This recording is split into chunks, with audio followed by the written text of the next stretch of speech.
여기까지 주님 성회를 허락하시고 또 시간 함께 해주셔서 감사합니다.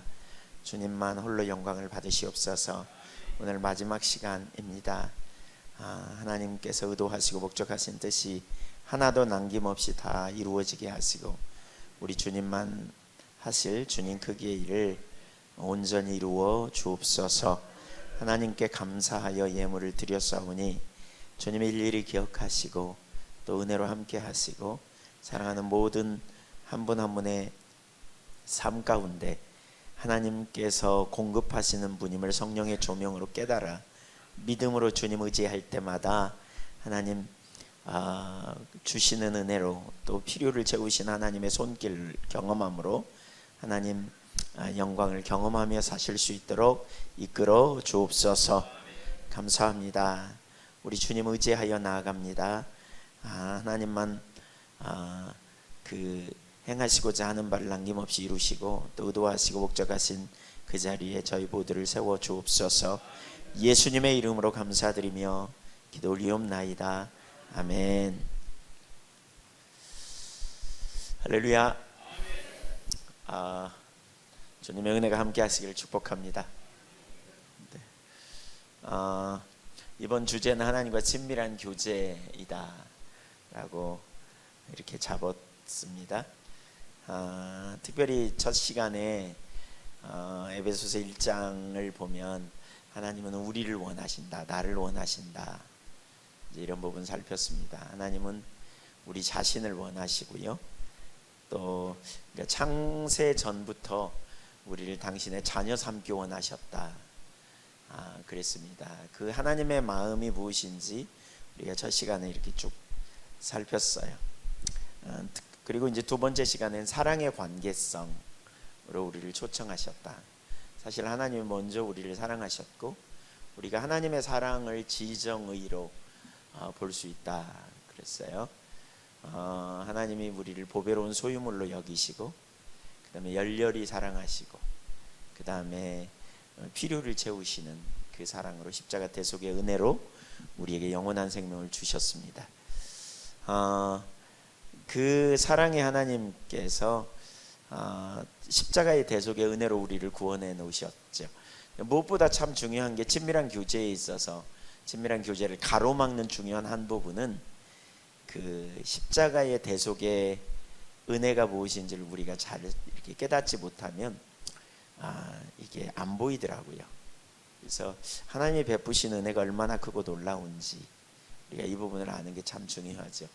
사실 아담이 타락하면서 인간에게 나타난 심각한 문제 중에 하나는 인간은 피조물인데 피조물인 것을 원수 마귀가 속이죠. 악한 자가 속여요. 그래서 그때부터 정체성을 상실하게 되는 거죠. 인간이 우리는 피조물이기 때문에 창조주를 의존하며 살아야 돼요.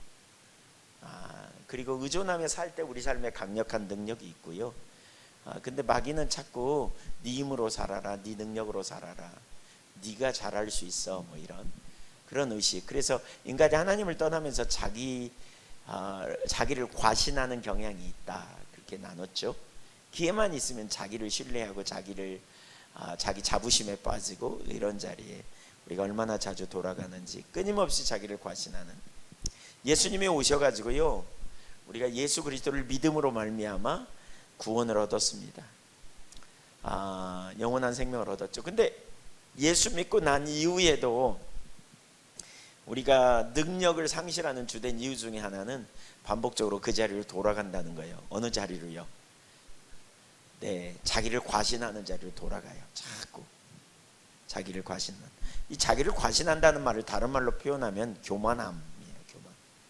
이걸 바울 사도의 표현으로 정리하면 육체를 의지함 혹은 육신을 의지함이라고 말할 수 있죠. 육신을 의지하는 삶이 아니라 우리는 그리스도를 의지하는 삶이 돼야 되거든요. 그래야 거기에 강력한 능력이 있어요.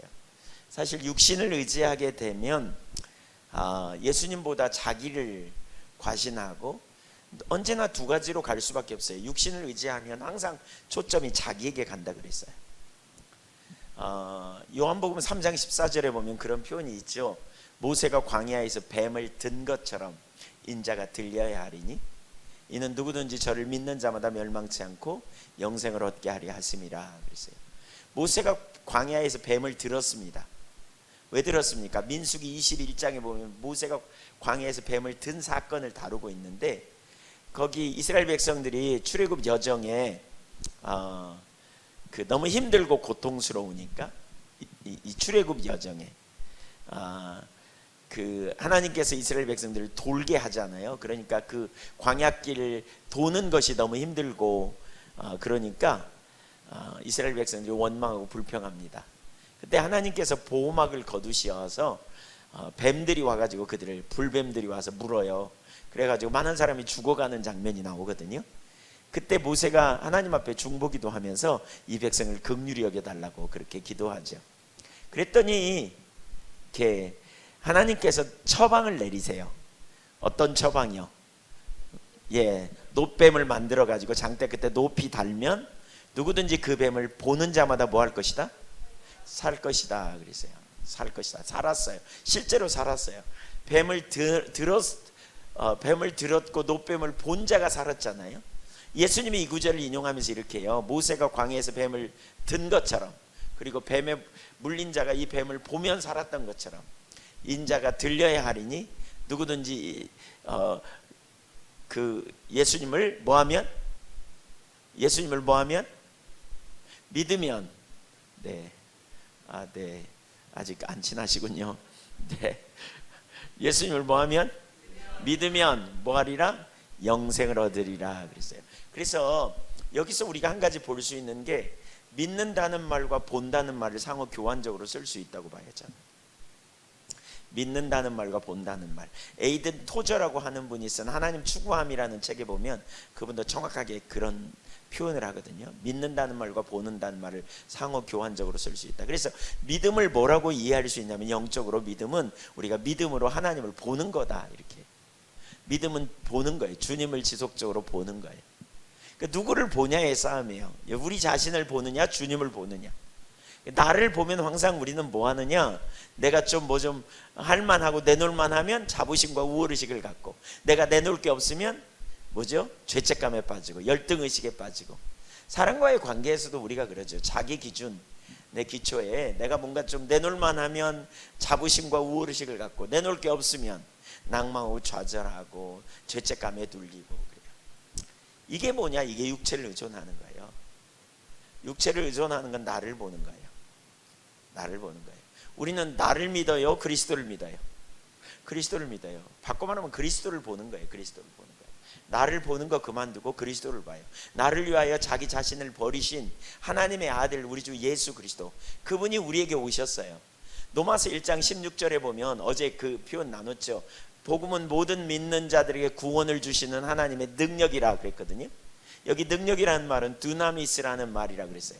그 말은 뭐냐? 처방이라는 뜻이세요. 그 말에는 한번 따라주세요. 복음은 모든 믿는 자에게 구원을 주시는 하나님의 처방이다. 왜 우리가 처방이 필요해요? 병원에 가면 누구에게 처방을 내려요? 성성한 사람이 아니에요. 병자에게 처방을 내려요. 하나님이 우리에게 처방을 주시는데 모든 사람이 죄를 범하여서, 그렇죠? 하나님의 영광에 이를 수 없고 죄의 싹은 사망이기 때문에 그런 우리를 구원하기 위해 하나님이 내신 처방이 예수 그리스도예요. 예수 그리스도의 십자가는 우리의 구원을 위한 하나님의 처방이에요. 그래서 우리는 뭐 하느냐? 예수 그리스도를 매번 의지해야 돼요. 우리가 실패하고 넘어질 때 우리 자신을 보는 게 아니라 그리스도를 의지하고 그리스도를 붙들고 그리스도를 향하여 애통함을 가지고 우리에게 은혜의 부어주시기를 사모하고 나가야 돼요. 아멘. 그러니까 겸손한 자는 누구를 보냐? 그리스도를 보는 거예요. 그리스도를 의지하는 거예요. 내가 넘어져도 하나님의 보좌 앞에 나갈 수 있는 유일한 공로가 있다면 그리스도, 하나님의 아들 우리 주 예수 그리스도의 보혈의 공로예요. 내 과거의 죄, 현재의 죄, 미래의 죄까지 몽땅 완전하게 하신, 나 때문이 아니라 그분의 사랑과 그분의 자비 때문에 긍휼로 우리를 대하셔서 내가 알기도 전에 내 죄의 문제를 해결하기 위해 2000년 전에 당신의 독생자를 아끼지 않고 내어놓으신 그 주님의 사랑과 은혜와 자비와 긍휼 때문에 우리가 영원한 생명을 얻게 된 거죠. 그래서 우리가 우리 자신을 보는 일 그만두고 항상 실패할 때마다, 그래서 정말 예수님이 필요하구나, 나에게 예수님 없이는 살 수 없구나, 이걸 매번 의지하고 우리가 보좌 앞에 나가는 일이 이루어져야 돼요. 아멘. 이게 겸손이에요. 겸손이 뭐냐? 겸손, 차린 거 없지만 잔치 어떤 집에 가면 그냥 상이 이렇게 상다리 부러지게 차려놓고는 뭐라 그래요? 아이고 차린 거 없지만 누추하지만 뭐 이러거든요. 속으로 뭐 너 어디서 이런 거 보고 봤냐 뭐 이러면서 뭐 그런 생각은 안 하겠지만 하여튼 이거 유교적 겸손이에요. 진짜 겸손은 뭐냐? 하나님 없으면 안 되는 인생인 걸 내가 아는 거예요. 그러면 자 보세요. 여러분이 하나님 없는 인생임을 알면 어떻게 해요? 하나님이 없으면 안 되는 인생임을 알면 어떻게 해요? 붙잡아요. 누구를요? 하나님을 찾겠죠. 그렇죠. 그러면 제가 여러분께 여쭤볼게요. 여러분은 겸손합니까? 교만합니까? 바꿔 얘기할게요. 여러분 하나님을 찾습니까? 안 찾습니까? 제가 뒷조사 해보겠습니다. 조금 이따. 하나님 찾는 것도 두 부류가 있습니다. 어떤 사람이 물을 찾아요. 아침에 일어나서 물을 찾아요. 물을 찾는 사람도 두 부류가 있어요. 어떤 사람은 커피 한 잔 마시려고 물 찾는 사람하고, 사막에서 혹은 등산하다가 길을 잃어버려 가지고 물이 없어 가지고 찾는 사람과 같아요, 달라요? 본질적으로 달라요. 우리 목사님 눈이 많이 안 좋으세요? 네. 우리 저기 자매님 집사님이세요? 네. 눈이 많이 안 좋으세요? 많이요? 안 좋으세요? 안경 많이 안 좋아요? 네. 아침에 일어나면 제일 먼저 뭐 하세요? 안경 찾아요? 왜요? 안 보이니까. 그쵸? 안경 쓰신 분 중에 아침에 일어나자마자 난 안경 안 찾는다 그러면 손 들어보세요. 네, 눈이 저기 손 드시는데 뭐 그렇게 나쁘지 않아서 그래요. 오늘 저희 아들이 고등학교 때, 지금 저희 아들은 이제 나이가 27살인데 고등학교 때 안경을 쓰고 나타났어요. 그래서 너 무슨 안경이냐 그랬더니 알이 없어요. 패션이래, 패션. 이걸. 그리고 집에서는 한 번도 안 써요. 나갈 때 이 안경을 써. 그러다가 이제 조금 하다가 집어치우더라고요. 하나님을 어떻게 찾는지 여러분 우리가 봐야 돼요. 여러분 하나님을 어떻게 찾으세요? 본능적으로 일어나자마자 더듬어서 안경부터 찾아 쓰는 것은 왜요? 안 보이니까요. 근데 우리가 진짜 겸손한지 교만한지 어떻게 알 수 있느냐? 여러분 스스로 테스트 해보세요. 물이 없어 죽을 것 같아서 찾는 사람과 찾아야 한다 그러니까 찾는 사람과는 달라요. 하나님 없이는 안 돼, 내 인생은. 아침에 눈 뜨면서 주님 부르는 거죠.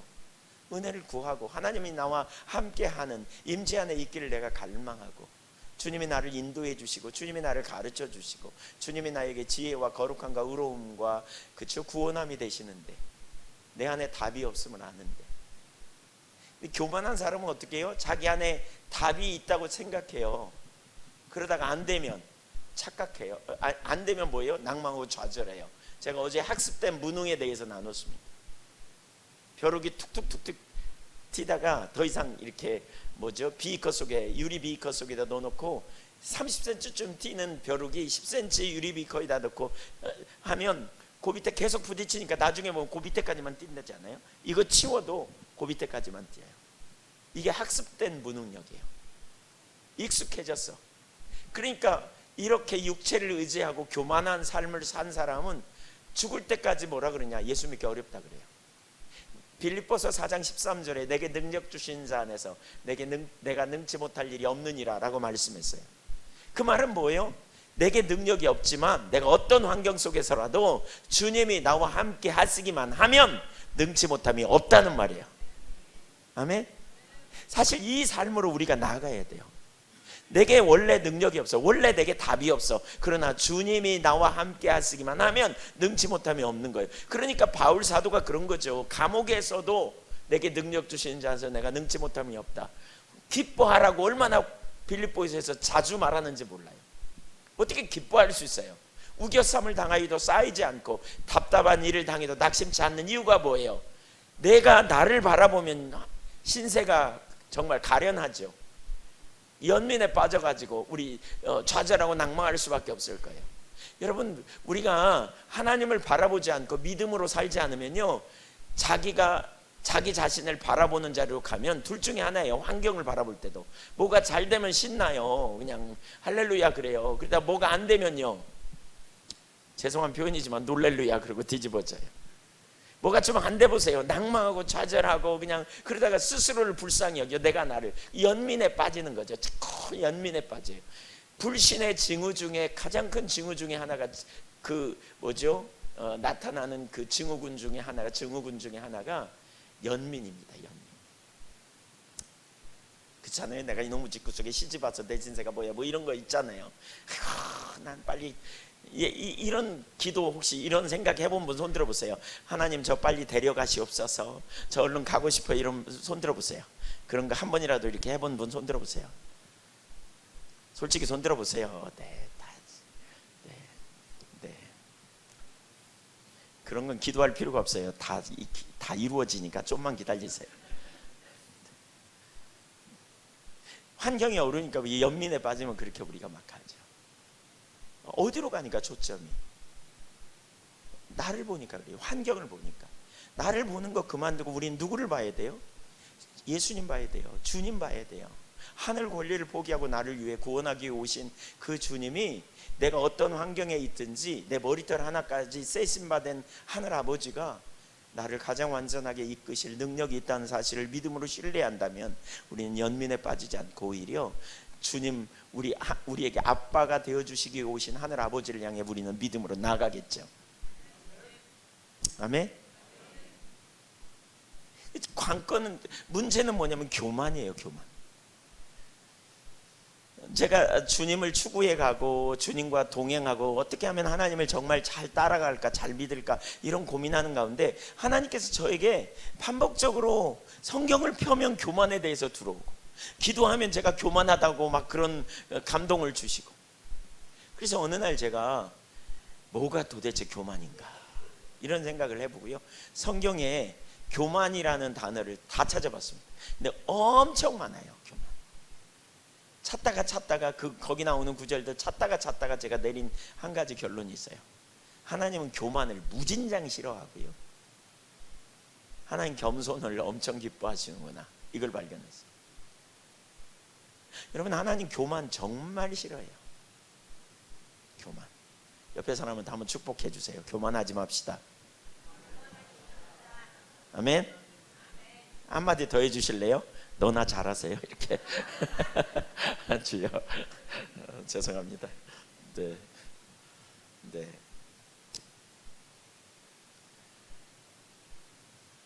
누가복음 13장 30절에 보면 그런 표현이 있어요. 보라, 나중된 자로서 먼저 될 자도 있고 먼저 된 자로서 나중될 자도 있느니라.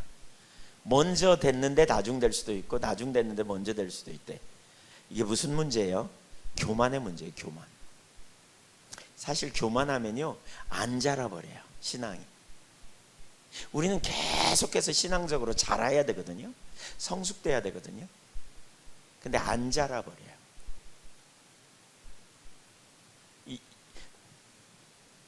계속 영적인 성숙을 이루어야 되는데 안 자라요. 그러면 이게 심각해지잖아요.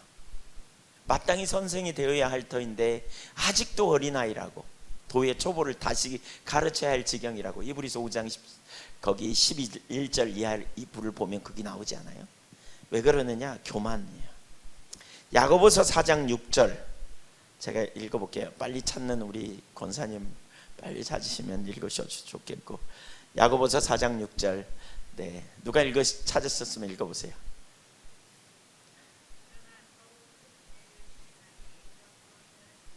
하나님이 교만한 자를 물리치시고 겸손한 자에게 은혜를 주신다 하였느니라. 하나님은 누구를 물리치신다고요? 교만한 자. 교만한 자 하나님 물리치세요. 누구를 좋아하신다고요? 그러면 우리는 이런 구절을 읽으면 우리는 별로 교만할 거라고 생각 안 하거든요. 근데 교만이 뭔지 잘 몰라서 그래요. 사실 우리도 수없이 교만의 자리를 맞아요. 잘 들으세요. 교만한 자를 하나님 뭐 하신다고요? 물리치신다. 다른 구절에 보면 교만한 자를 대적하신다. 하나님이 교만한 자를 대적하신다. 엄청 무서운 일이죠. 누구에게 은혜를 주신다고? 겸손한 자에게요. 여러분 겸손하기를 원하시죠? 제가 베드로의 이야기를 좀 오늘 저녁에 좀 살펴보려고 해요. 그러니까 거기만 볼 건 아니지만 베드로의 삶. 첫째, 베드로가 만난 주님, 겸손한 베드로. 베드로가 주님 만날 때 엄청 겸손해졌습니다. 그러나 베드로가 두 번째 실패합니다. 세 번째, 베드로가 실패한 이유가 뭐냐면 교만 때문입니다. 네 번째, 베드로가 회복할 때 하나님이 베드로를 어떻게, 그러니까 예수님이 베드로를 어느 자리로 인도하는지 볼 수 있습니다. 첫째, 겸손한 베드로. 베드로가 처음 부름 받는 장면이 누가복음 5장에 보면 자세히 나옵니다. 뭐 마태복음에도 나오고 마가복음에도 나오지만 누가복음 5장에 보면 좀 더 자세히 나오죠. 어부로서 자신의 인생의 한계를 경험하는 가운데 예수님을 만납니다. 누가복음 5장 1절 이하에 보면 베드로가 우선 베드로는 갈릴리 해변에서 잔뼈가 갈릴리 호수에서 잔뼈가 굵었어요. 어부로서 그는 어렸을 때부터. 그런데 그의 인생에 이제 어떤 그 한계를 경험하는 시간이 있었어요. 밤새 그물질을 했지만 아무것도 잡지 못한 채 그물을 손질하고 있었대요. 네. 여러분 이런 때 보통 우리 주님이 우리를 찾아오세요. 인생의 한계를 경험하는 순간.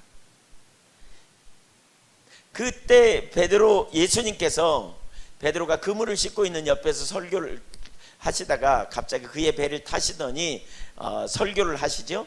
가르치시죠. 그러더니 깊은 데 가서 그물을 내리라고 이렇게 말씀하세요.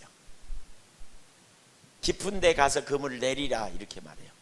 그러니까 베드로의 경험에 의하면 그러니까 예수님의 그 깊은 데 가서 그물을 내리라는 말이 순종하기 어려운 말이에요. 왜냐하면 우선 하나는 베드로가 어부잖아요. 한평생. 예수님 직업이 뭐예요? 목수예요. 목수가 와서 어부한테 말하면 듣겠어요? 제가 한 번은 광주에서 남원에 초상이 나가지고요. 가서 이제 초상 문상을 하고 돌아오는데 저희 권사님, 저희는 이제 감리교니까 안수 집사님을 권사님이라 그래요. 권사님이 운전을 하세요. 그분은 운전하시는 분이에요. 근데 그날 어떻게 된 건지 이분이 이렇게 옛날에 88고속도로였을 때 중앙분리대 없을 때 이렇게 타시더니 남원 쪽으로 가시는 거예요. 이렇게 아니 저쪽 어디죠? 대구 쪽으로. 그래서 아니 권사님 잘못하셨어요. 그랬더니 목사님은 가만히 계세요 이러더라고요. 아니 이쪽이 광주인데 왜 이리 안 가시고 저리 가세요? 깜깜밤인데. 뒤에 있는 분들은 잘 몰라 이제 봉고차에 탔으니까. 이리 가셔야 된다니까요. 그랬더니 가만히 계세요. 그래서 제가 아무 말도 안 했죠. 전문가의 자존심이란 이러면서 가만히 있으세요. 조금 가다 보니까 대구 몇 킬로 이렇게 나와. 그러니까 한쪽에다 차를 세우더니 돌리시더라고요. 이렇게. 그래서 제가 이랬습니다. 네, 전문가가 사실 다른 사람 말 듣기 쉽지 않습니다. 더군다나 밤새 그물질했는데 고기 한 마리도 못 잡았잖아요.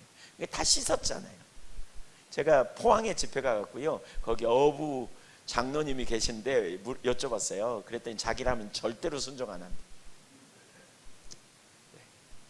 더군다나 베드로의 경험에 의하면 헌한 대낮에 고기를 잡을 수 있는 가능성은 없어요. 그것도 너무 깊은 곳에. 그 당시에 그물이 뭐 저인망 어선이 저인망 그물도 있지 않고, 그렇죠? 천상이 이렇게 투망 형식의 어떤 그런 고기일 텐데 이게 잡는 게 쉽지 않은 거죠. 그러니까 베드로 입장에서 이거 순종하는 건 정말 어려운 일이에요. 근데 그가 워낙 아마 쉽지 않은 상황임에도 불구하고 그가 이렇게 말하죠. 말씀이 계시오매 내가 밤이 맞도록 수고하였지만 잡지 못하였지만 말씀이 계시오매 내가 내리리이다 그러거든요. 그러니까 여기서 믿음이 뭔지를 배울 수 있어요. 믿음은 말씀에 기초해야 돼요. 그렇죠? 그리고 자기 이성을 초월하여 순종하는 거죠. 근데 어쨌든 아마 그랬을 것 같아요. 베드로가 이렇게 순종할 수 있었던 것은 그 누가복음에 보면 그 전날 베드로 장모가 열병이 치유되는 일이 일어나거든요. 예수님에 의하여. 그러니까 이런 이적도 체험한다다가 그날 예수님이 그 배에 타서 설교하는 걸 듣고 은혜를 받았던 것 같아요. 예수님의 말씀은 권세 있는 새 교훈이로다. 마가복음 1장에 보면 그렇게 말하거든요. 그러니까 사람들이 깜짝 놀란 거죠. 대단하게. 그래 은혜를 받은 것 같아요. 그러니까 말씀이 내가 밤새 수고했는데 못 잡았습니다. 근데 말씀이 계시니까 제가 한번 내리리다. 속으로 안 잡히기만 해봐라 뭐 이랬을지도 몰라요. 그리고 가서 그물을 내린 거죠. 내렸더니 무슨 일이 벌어집니까? 네, 일백 쉬운 세 마리는 뒤에 나오고요. 여기서는 요한복음 21장에 나오고요. 여기서는 그물이 찢어질 만큼 2배에 잠길 만큼은 많이 잡혔다 이렇게 말하고 있죠. 그렇죠? 네. 2배가 잠길 정도로.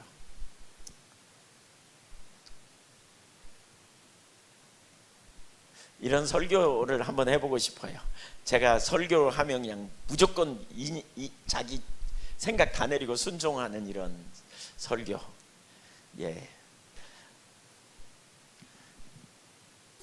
말씀을 되게 우리는 자기 경험으로 판단해서 순종하는 게 참 어렵죠. 그렇죠? 네. 겸손함으로 순종한. 결국 베드로는 어떻게 합니까?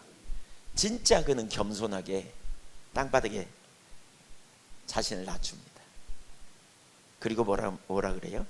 나는 죄인이라고 이렇게 고백합니다. 진짜 겸손한 태도를 취하고요. 땅바닥에 탈팍 낮춥니다. 주여 저는 죄인이로소이다. 나를 떠나소서 그러잖아요. 네, 하나님의 임재를 인식하는 거죠. 그러면서 5장 8절에 보니까 무릎 아래에 엎드려 예수님의 무릎 아래에 엎드려서 나를 떠나소서 나는 죄인이로소이다. 매우 겸손해졌어요. 하나님의 놀라운 행하심 기적 앞에서 그 사람을 낚는 자신의 그 놀라운 이적 앞에서 그는 자신의 죄성을 보면서 무릎을 꿇고 엎드리는. 그러자 주님께서 그에게 뭐라 그럽니까? 내가 너로 사람을 낚는 어부가 되게 하리라. 10절 세베대의 아들로서 시몬의 동업자인 야고보와 요한도 놀랐습니다. 예수께서 시몬에게 이르되 무서워하지 말라. 이제 후로는 내가 사람을 취하리라. 그들이 배들을 육지에 대고 모든 것을 버려두고 예수를 따르니라. 여러분 이게 정말 겸손하기 때문에 이게 사실 가능한 거예요. 자기의 모든 걸 버려두고 예수님을 따라가기 시작했어요. 말씀 한마디에 아무 조건 없이. 지금 겸손하죠. 굉장히. 그렇죠? 자기 인생의 주도권을 누구에게 걸어요? 예수님께 걸어요. 그분의 말씀에 걸어서 순종해 가는 거예요. 겸손하게. 이런 방구, 그렇죠? 어떤 대꾸도 하지 않고 즉각적인 순종이에요. 모든 것을 정리하고요. 베드로는 아주 겸손한 자리에 지금 있습니다. 그런 다음에 예수님과 동행하면서 베드로는 제자로서 가장 가까이에 있는 제자로서 예수님께 배우기 시작합니다. 철저하게 말씀에 순종하고 하나님의 뜻대로 살기를 원하고 그리고 사역하는 걸 옆에서 지켜보고 너무나 놀라운 말씀을 직접 배웠다니까요. 이 세상에서 가장 훌륭한 선생님으로부터 직강을 들으면서 그것도 말로만 아니라 그 삶에 하루 24시간 1년 365일 동행하면서 최고의 신학교에서 예수님 병자를 치유하시는 걸 가장 많이 지켜보고요. 기적을 행하는 것도 죽은 자가 살아난 역사도 너무너무 놀랍게 경험했어요. 놀라운 은혜가 함께 했을 것 같죠. 그렇죠? 여러분이 베드로라면 좋아요 싫어요? 싫을 건 아니겠죠. 여러분 베드로라면 정말 신나겠죠? 네, 정말 신날 것 같아요. 그러던 어느 날 예수님께서 베드로에게 물어요. 마태복음 16장 15절에 찾아보세요.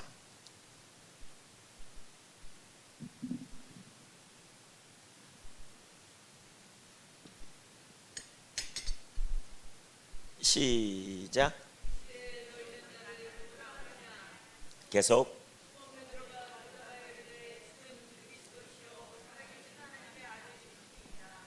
또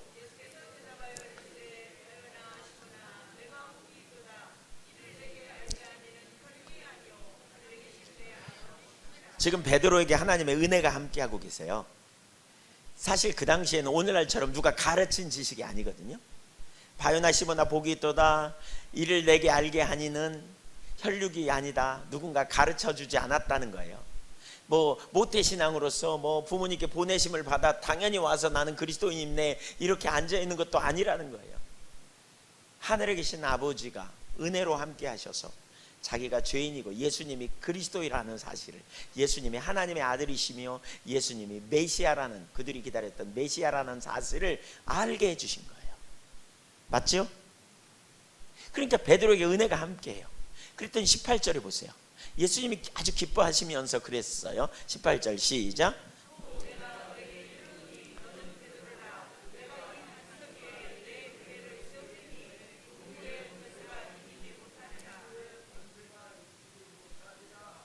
아멘. 할렐루야. 네. 이쯤 되면 대단하지 않아요? 이쯤 되면 보세요. 놀라운 기적을 통해서 주님이 자기를 만나 주셨고 사람을 낚는 어부가 되겠다고 제자로 삼았고 그리고 말씀을 직접 가르침을 받았어요. 말씀을 저자 직강이죠. 저자 직강. 그리고 기적도 수도 없이 체험하고 눈앞에서 일어나는 역사도 정말 많이 경험하고 또 그에게 은혜가 함께 했던 것은 주님이 질문하자 예수님이 메시아라는 사실도 알았고. 여러분 이쯤 되면 베드로가 성령 충만했겠어요? 안 했겠어요?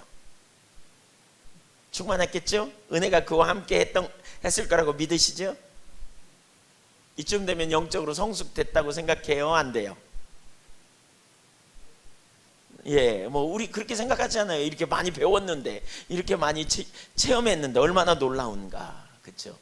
어쨌든 지금 시점에 베드로는 매우 겸손하고 하나님의 은혜가 그에게 함께하고 또 특별한 역사가 있었어요. 너무 신나요.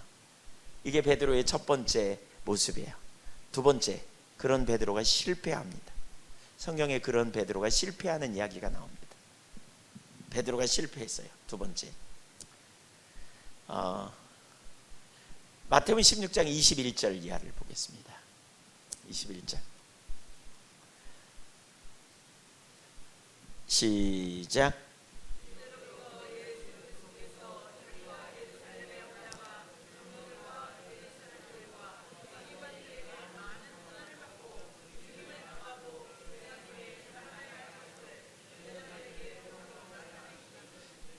비로소 제자들에게 나타내셨다. 뭘? 고난을 받고 죽임을 당하고 3일에 살아나야 할 것, 십자가의 순환에 대해서 비로소 말씀하셨다는 거예요. 근데 이 말을 들은 베드로의 태도를 보십시오. 22절 보겠습니다. 시작.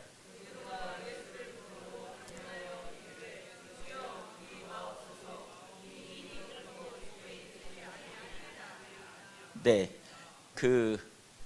이 말을 표준 세번역은 뭐라고 번역했느냐? 항변했다 이렇게 말하고 있어요. 영어 NIV 상경은 뭐라 그러냐? 리북 그랬어요. 꾸짖었대. 베드로가 예수님을 한쪽으로 데리고 와서 그런 것 같아. 예수님 지금 그 말 하실 때입니까? 분위기 좋은데 지금 사람들이 모이고 있고 예수님 메시아로서 지금, 그런데 예수님 뭐라고요? 십자가에 달려 죽으신다고요? 그런 말을 하시면 어떻게 합니까? 지금 이런 거지.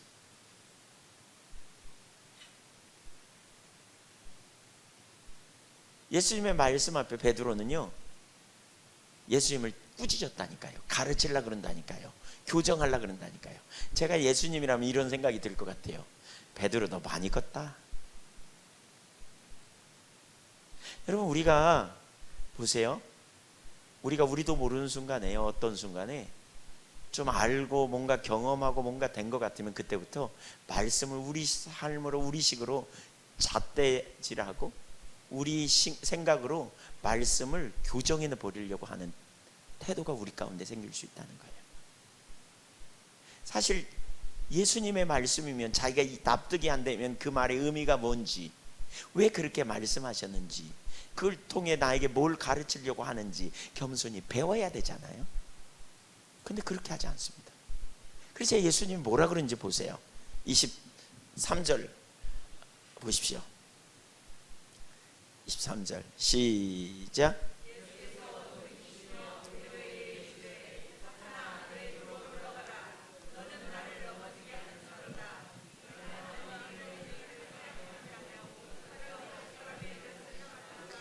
베드로의 지금 심각함이 뭡니까? 사탄이래. 사탄. 금방 뭐라 그랬어요? 바요나 시몬아 복이 있도다. 네가 내가 이 반석 위에 내 교회를 세울 거다. 막 이렇게 칭찬을 받았잖아요. 근데 금방 지금 주님이 뭐라 그래? 사탄이래. 사탄. 너는 나를 넘어지게 한다. 그러면서 네가 하나님의 일을 생각지 않고 사람의 일을 생각한다. 베드로 입장에서는 그런 거죠. 의리 지키는 거죠. 아니 예수님이 내가 죽게, 우리가 죽게 내버려 둘 것 같아요. 예수님이 잡히도록 우리가 그냥 둘 것 같으세요? 뭐 이런 거죠. 예, 생각해 보세요. 얼마나 베드로 입장에서는 참 의리 생각하고 좀 예수님 유해했나고 그렇게 말했는데 예수님은 뭐라 그러냐? 사탄이라 그래요. 사탄은 뭐예요? 하나님의 일을 대적하는 자예요. 하나님의 일을 대적하는 자. 하나님의 지금 행할 수 있는 위대한 구속의 역사에 놀라운 일을 베드로는 자기 생각에 자기 관점에서 하나님의 일을 대적하는 자리에 섰다는 거예요. 그래서 예수님은 베드로를 사탄아 물러가라 그렇게 말하고 있어요. 좀 전에 뭐라고요? 복이 있다. 내가 이 반석 위에 내 교회를 세우리라 이렇게 칭찬받던 베드로가 하루아침에 지금 심각한 상황이 돼요. 제가 베드로라면 아마 짐 싸가고 갔을지 모르겠어요. 세상에 인정머리 없는 양반 나한테 뭐 사탄이라고? 그리고 어디 가서 내적 치유 받으러 갈 것 같아요. 모든 걸 버려두고 내가 따라왔더니 어떻게 나한테 이럴 수 있어? 여러분 교만하면 상처받아요. 베드로의 문제가 뭐냐면 교만이에요. 교만. 사실 우리가 진짜 겸손해야 될 이유가 여기 있어요. 겸손해야 돼요. 하나님의 일을 대적할 수 있다니까요. 누구 생각으로? 자기 생각으로, 자기 관점으로, 자기 입장에 서서. 하나님의 의도와 하나님의 뜻이 뭔지. 여러분 교만하면 자기 생각이 올라오고요, 자기 관점으로 행하게 되기 때문에 심각해요. 마귀가 결국 에덴 동산에서 아담에게 간 게 뭐예요? 하나님 없는 자기, 그렇죠? 하나님 없는 자기 중심적인 삶을 살도록, 하나님 중심의 삶이 아니라 자기 중심적인 삶을 살도록 유혹한 거 아닙니까? 하나님을 최고의 가치가 아니라 돈이 최고의 가치, 명예가 최고의 가치라고, 그 선악과가 최고의 가치라고 거짓말하고, 하나님을 의존해야 될 인생이 피조물로서, 그렇죠? 근데 네가 창조주처럼 살 수 있다고 이렇게 거짓말하는, 그때부터 관점이 바뀌면서 인간은 자기 길로 가는 거죠. 변호하고 합리화하고, 네, 핑계대고, 정직하게 대면하지 않고. 그랬더니 24절 보십시오. 24절 시작.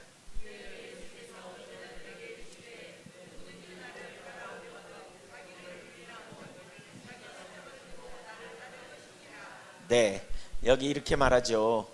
그는 자기 중심으로 돌아갔어요. 그러니까 자기의 입지, 자신이 사랑하는 예수님의 입지를 생각한 거예요. 예수님이 이 땅에 왜 오셨는지, 하나님 의도가 뭔지 관심이 없어요. 그래서 예수님의 그 일을 맡고 있는 거죠. 하나님의 일을. 그래서 강력한 책망을 들으면서 주님이 뭐라 그래요? 되게 중요하죠. 아무든지 누구든지 나를 따라오려거든 자기를 뭐하고? 부인하고. 자기를 부인하는 거예요. 교만하면 여러분 자기로 충만케 됩니다. 자의식이 충만해지고요, 자기 목적과 그리고 자기 자원을 의지해요. 그리고 결국 자기 길로 행해요. 자기 길로 행해요. 자기 목적을 위한 수단으로 하나님을 찾고요, 자기 길로 행해요. 그래서 하나님의 의도가 뭔지 생각지 못하고 세상적 관점에 매여요. 그러면 하나님의 길을 놓쳐요. 베드로가 실패한 중요한 사건 중에 하나가 바로 신앙 고백한 다음에 일어나는 이 사건이에요. 그러니까 자기를 부인하지 않으면 주님과 동행하는 삶이 어려워요. 자기 생각, 자기 이론, 자기 논리, 자기가 주도권을 잡는 거, 이거 철저하게 내려야 돼요. 철저하게 초점을 주님께 두고 주님의 인도를 받기 원하고, 주님께 가르침을 받기 원하고, 주님의 능력으로 살기를 원하고, 주님을 의존하는 거죠. 여러분 그 자리에 있기를 축복합니다.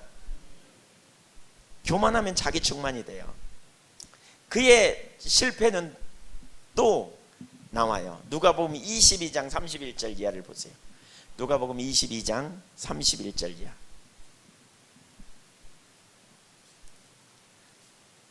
그러니까 그의 실패가 여러 번 나오지만 그 중에 또 하나는 누가복음 22장 31절 보겠습니다.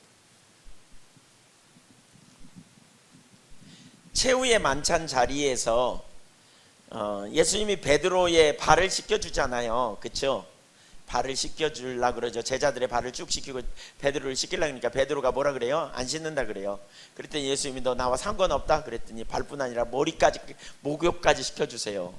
이렇게 말하는, 하여튼 베드로는 굉장히 열정이 있었던, 그럼에도 불구하고 자기중심으로 많이 돌아가는. 근데 이제 31절 이하에서 예수님이 최후의 만찬 자리에서 이렇게 말하죠. 읽어볼까요? 31절 32절 시작.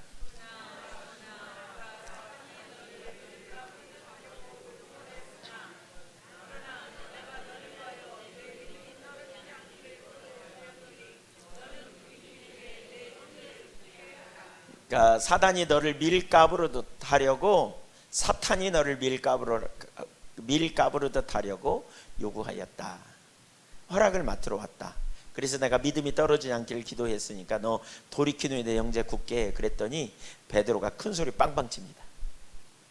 그러니까 주님의 말씀에 토를 달기 시작해. 주석을 달고요, 말씀에 뭔가 이렇게 자기 의견을 자꾸 집어넣어요. 교만해지면 이런 일이 일어나요. 23절 보세요. 33절 시작.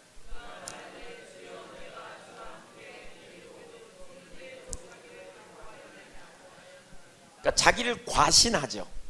그래서 주님, 제가 지금까지 살아온 삶을 모릅니까? 제가 주와 함께 감옥에도 죽는 자리까지 갈 준비 끝났습니다. 뭐 이런 큰 소리 치는 거죠. 그런 각오 있습니다. 그리고 여기까지 따라왔지요. 이렇게 말합니다. 그래서 예수님이 그가 3번 예수님을 부인할 거라는 말씀을 하시거든요. 예, 3번 부인할 거라고 말씀하세요. 이제 마태복음 26장에도 보면 그 구절 다 연결돼서 보면 3번 부인할 거다. 네가 오늘 밤 날이 밝기 전에 3번 나를 부인할 거다. 그랬더니 베드로가 뭐라 그러냐? 죽어도 부인 안 한다 그래요. 네. 큰 소리 빵빵 치죠. 여러분, 주님이 너 오늘 밤 나를 부인하게 될 거야. 그러면 주님이 그냥 하는 소리가 아니잖아요. 경고거든요. 그러면 그 앞에 뭐 해야 돼요? 자신을 살펴보고 경각심을 가지고 깨어 내가 어떻게 해야 되느냐고 이렇게 묻는 게 올바르죠. 맞지요? 근데 교만하면 뭐 한다고요? 자기를 과신해요. 자기를 신뢰해요. 누구를 의지해야 되는데? 주님을 의지해야 되는데. 그러니까 예수님께서 이렇게 3번 말씀하시다가 더 이상 말씀도 안 해요. 그리고는 뭐 하느냐? 겟세마네 동산에 기도하러 데리고 갑니다. 기도하러 돌아가요. 마태복음 26장 한번 보실까요? 거기 여러분, 마음이 교만하면 주님 안 찾습니다. 37절 이하를 보겠습니다.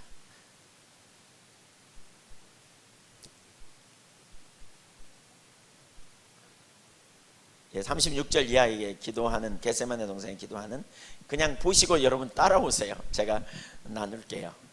예수님이 3명의 제자들을, 9명은 옆 밑에 놔두고, 그 8명은 놔두고 3명의 제자들, 가룟 유다는 이미 예수님 팔아먹으러 갔고, 그렇죠? 이 3명의 제자들을 데리고 올라가죠.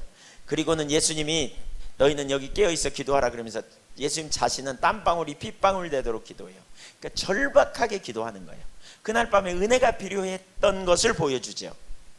그렇죠? 그런데 제자들, 특별히 베드로는 뭐 하고 있었어요? 졸고 있었어요. 그러니까 예수님이 와서 깨워요. 뭐라고 깨우냐? 깨어있어 기도하라 그러죠. 있을 수 없더냐 그러면서 뭐라 그러냐? 마음은 원이로되 육신은 약하다. 그러니까 예수님은 베드로를 아신 거예요. 마음으로는 소원이 있지만 육신이 연약하여 언제 넘어질지 모르는 인간이라는 걸 예수님은 아신 거예요. 근데 베드로는 자기를 과신한다는 건 뭐냐? 나는 절대 넘어지지 않아, 이렇게 생각한 거죠. 내가 누구야? 내가 지금까지 예수님이 물 위로 걸으라고 할 때도 내가 걸었잖아, 막 이런 거죠. 막 이렇게 비록 빠지긴 했지만, 그렇죠? 그래서 자기를 과신합니다. 정말 은혜를 구해야 될 가장 절제절명의 시간에 졸고 앉아 있습니다. 기도하라 그러니까. 자기를 과신하기 때문에 그래요. 여러분, 교만하면 자기를 과신하고 자기를 붙들어요. 그래서 자기의 과거의 성공의 이력, 자기의 노력, 자기가 행한 것들, 자기가 칭찬받은 것들, 이런 것들을 모아 자부심을 가져요. 난 잘할 수 있어, 이런 거죠. 그래서 기도해야 될 시간에도 졸고 앉아 있어요. 엎어져야 돼. 그 은혜가 필요해요. 근데 은혜를 구하지 않아요. 이러한 자리에 우리가 서게 되면 결국 심각한 문제 중에 하나가 뭐냐면 배우려는 자세를 갖지 못합니다. 사모함도 없고요, 열망도 잊어버립니다. 영적인 배고픔이 사라져버립니다. 그러면 신앙이 습관이 됩니다. 여러분, 신앙이 습관이 되면 그야말로 종교로 변합니다. 하나님을 만나고 하나님에게 온전한 예배자로 서고 하나님의 임재 가운데 있기를 원하는 사모함과 열망, 하나님 은혜 없이는 살 수 없다는 그 열망이 사라져버리면 우리 신앙은 종교로 변합니다. 그냥 습관적으로 예배당에 와서 예배 드리고 집에 가고, 예배 드리고 집에 가고, 그냥 절에 가는 사람들이 왜 4월 초파일날 가면 정성 드리고 가는 것처럼. 예배가 습관이 되면 어떻게 됩니까? 꼭 죽은 조상에게 제사 지내듯이 예배 지냅니다. 그냥 왜 시간 되면 사람들이 죽은 조상에게 그 시간 되면 엎드려 절하고 그냥 제사 지내고 끝나잖아요. 우리가 하나님께 예배하는 건 그런 제사가 아니에요. 그런 예배가 아니에요. 그건 하나님을 사모하고 갈망하고 하나님 만나기 원하고 하나님의 임재를 사모하고 말씀을 듣기를 원하고 우리에게 성령의 조명으로 깨달아서 내가 하나님이 기뻐하시는 삶의 자리로 가기를 원하고 열망하는 그런 사모함이 우리 가운데 있어야 돼요. 근데 우리 신앙이 교만해지면요, 배우고자 하는 열망이 없어요. 안다고 생각하고요, 됐다고 생각해요. 심각해집니다. 그래서 주님 찾지도 않습니다. 베드로가 실패한 주된 이유가 거기 있습니다. 예수님은 겟세마네 동산에서 깨어있으라 그랬지만 그는 깨어있지 못하고 결국 3번이나 있다가 부인해버리잖아요. 고린도전서 10장을 한번 찾아보실래요? 고린도전서 10장.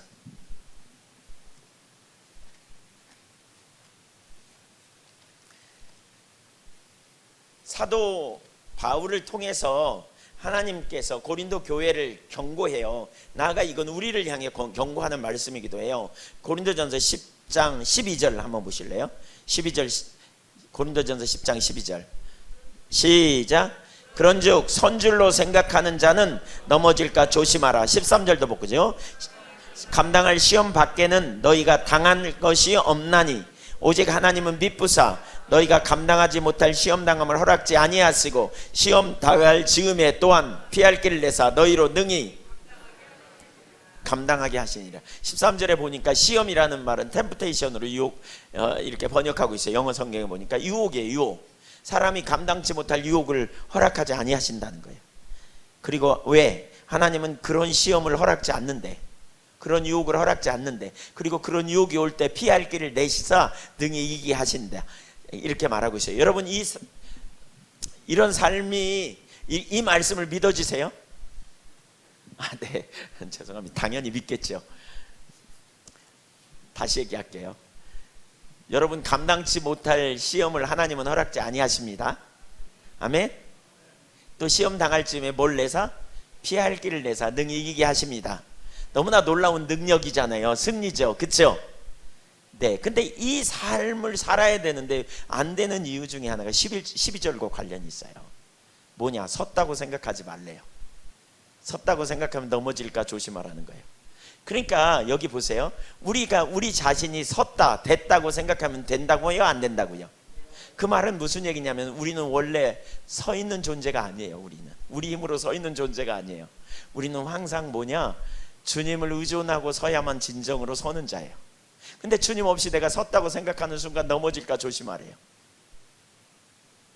됐다고 생각하는 거 내려야 돼요. 여러분이 신앙생활 진짜 오래 하고, 너무 죄송하지만 우리 장로님들 신앙생활 되게 오래 하셨잖아요. 오래 하셨고 말씀 웬만한 거 다 듣고 다 알잖아요. 그러니까 나는 됐다고 생각할 가능성이 장로님들이 훨씬 더 커요. 목사인 저도 섰다고 생각하는 자리에 얼마나 자주 돌아갔는지 몰라요. 근데 그러면 그 다음 순간 우리가 뭐냐? 넘어질까 조심하라는 거예요.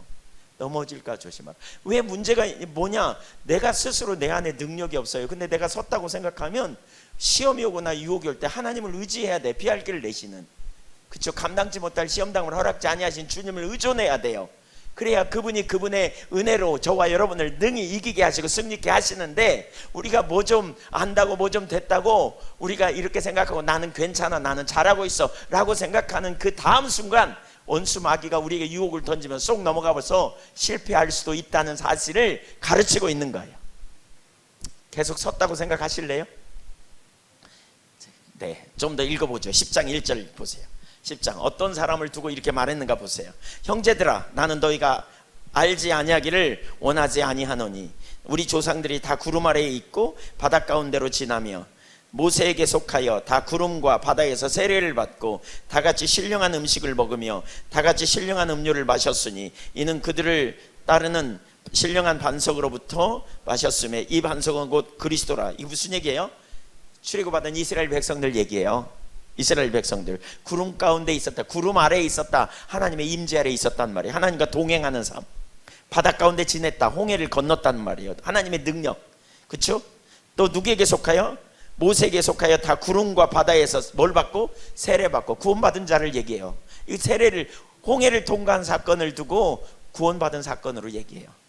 그러면서 뭐라 그랬어요? 신령한 음식 뭐예요? 만나를 먹고, 신령한 음료 뭐예요? 반석에서 나온 물, 그렇죠? 그걸 마셨다. 반석은 그리스도다. 이렇게 말하고 있어요. 구원받은 백성이라고 말하면서 5절 이하에 보세요. 그러나 그들이 다수를 하나님이 기뻐하지 아니하였으므로 그들이 광야에서 멸망을 받았느니라. 이러한 일을 우리가 본보기가 되어 우리로 하여금 그들이 악을 즐겨한 것 같이 즐겨하는 자가 되지 않게 하리 함이니 그들 가운데 어떤 사람들과 같이 너희는 우상 숭배하는 자가 되지 말라. 그랬어요. 여러분 보세요. 그들이 은혜 못 받은 자가 아니에요. 은혜 못 받았기 때문에 광야에서 망한 게 아니라니까요. 그들 엄청난 은혜, 홍해를 통과한 것 같은 기적을 체험한 분 손 들어보세요. 반석에서 물을 아는 그런 놀라운 능력의 역사, 물론 예수 그리스도를 통해 우리는 그런 은혜를 받은 자예요. 그러니까 구약의 이스라엘 백성들이 은혜 못 받은 자리 아니라니까요. 근데 그럼에도 불구하고 그들이 뭐 했다? 실패했다, 넘어졌다는 거예요. 이 구절을 쭉 얘기하면서 그러는 거예요. 거기 계속 그 구절이 그걸 가르쳐요.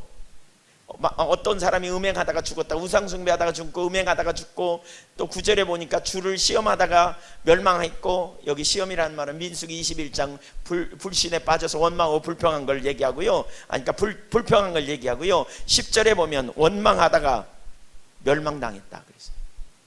하나님 신뢰하지 않고 어떻게 하나님이 나를 이런 상황에 두어, 그리고 불평하고 투덜거리고 하나님 너무한 것 같아, 이러한 죄악에 빠진 것을 두고 얘기해요. 우리가 굉장한 은혜를 체험하고 성경적으로 많이 알고요, 우리가 놀라운 은혜를 과거에 체험했다 할지라도 우리는 된 자들이 아님을 기억해야 돼요. 섰다고 생각하는 순간 우리는 넘어져요. 여러분, 지게 있죠. 지게가 혼자 설 수 있어요, 없어요? 똑같아요. 우리가 바로 그런 존재예요. 우리가 많이 배우고 은혜를 많이 체험하고, 여러분이 기도했더니 기도응답이 팍팍 일어나고, 여러분이 말씀을 정말 잘 알고, 여러분이 놀라운 은혜를 체험했다 할지라도, 신앙생활 50년 했다 할지라도 섰다고 생각하는 순간 넘어질까 조심하라는 거예요. 그러면 우리는 계속 어디에 초점 둬야 돼요? 예수님께. 우린 믿음으로 주님 의지하고, 주님 찾고, 주님 갈망하고, 주님의 임재 가운데 있기를 원하고, 계속 하나님의 말씀 앞에 대면하고, 어린아이처럼 배우려는 그 중심의 자세를 가지고 겸손히 더 설 수 있기를 축복합니다. 제가 저 자신을 보니까요, 저도 많이 넘어졌어요. 엄청 넘어졌어요. 어떤 때 집회 나가면 하나님 엄청 함께해요. 그러면 이야, 마치 제가 한 것 같아. 이게 착각이죠. 주님이 하셨는데, 그리고 돌아가면 여지없이 넘어지는 경험을 해요. 어떤 때는 애통하면서 씨름해요. 하나님 앞에. 뭐가 문제인가? 교만의 문제예요. 교만. 초점을 주님께 두었던 초점을 내 자신에게 돌이키는 순간, 사람들의 말에 귀를 기울이는 순간, 사람들이 나를 칭찬하고 사람들이 저를 뭔가 이렇게 특별하게 생각하는 순간, 그 다음 순간은 완전히 박살나더라고요. 교만이 얼마나 우리에게 무서운지 몰라요. 교만은 자꾸 우리 자신에게 집중하게 해요. 여러분 신앙생활 많이 하셨어요? 잘하셨어요? 여러분 놀라운 은혜 체험했어요? 잘하셨어요? 근데 그건 어제 일이에요. 어제. 그리고 주님의 은혜로 한 거예요. 근데 오늘 그거 갖고 잡으신 거죠.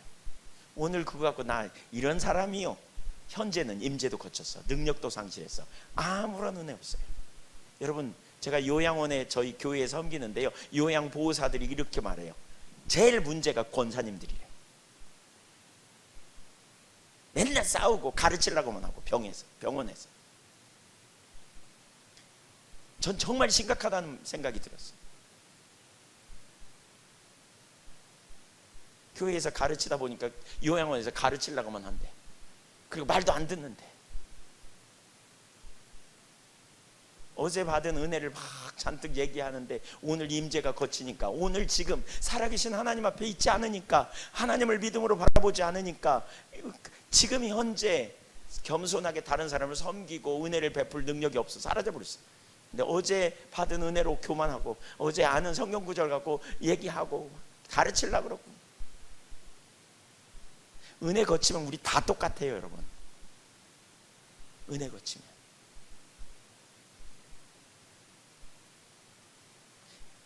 우리가 교만이 얼마나 무서운지 모릅니다. 베드로가 실패한 주된 이유가 거기 있습니다.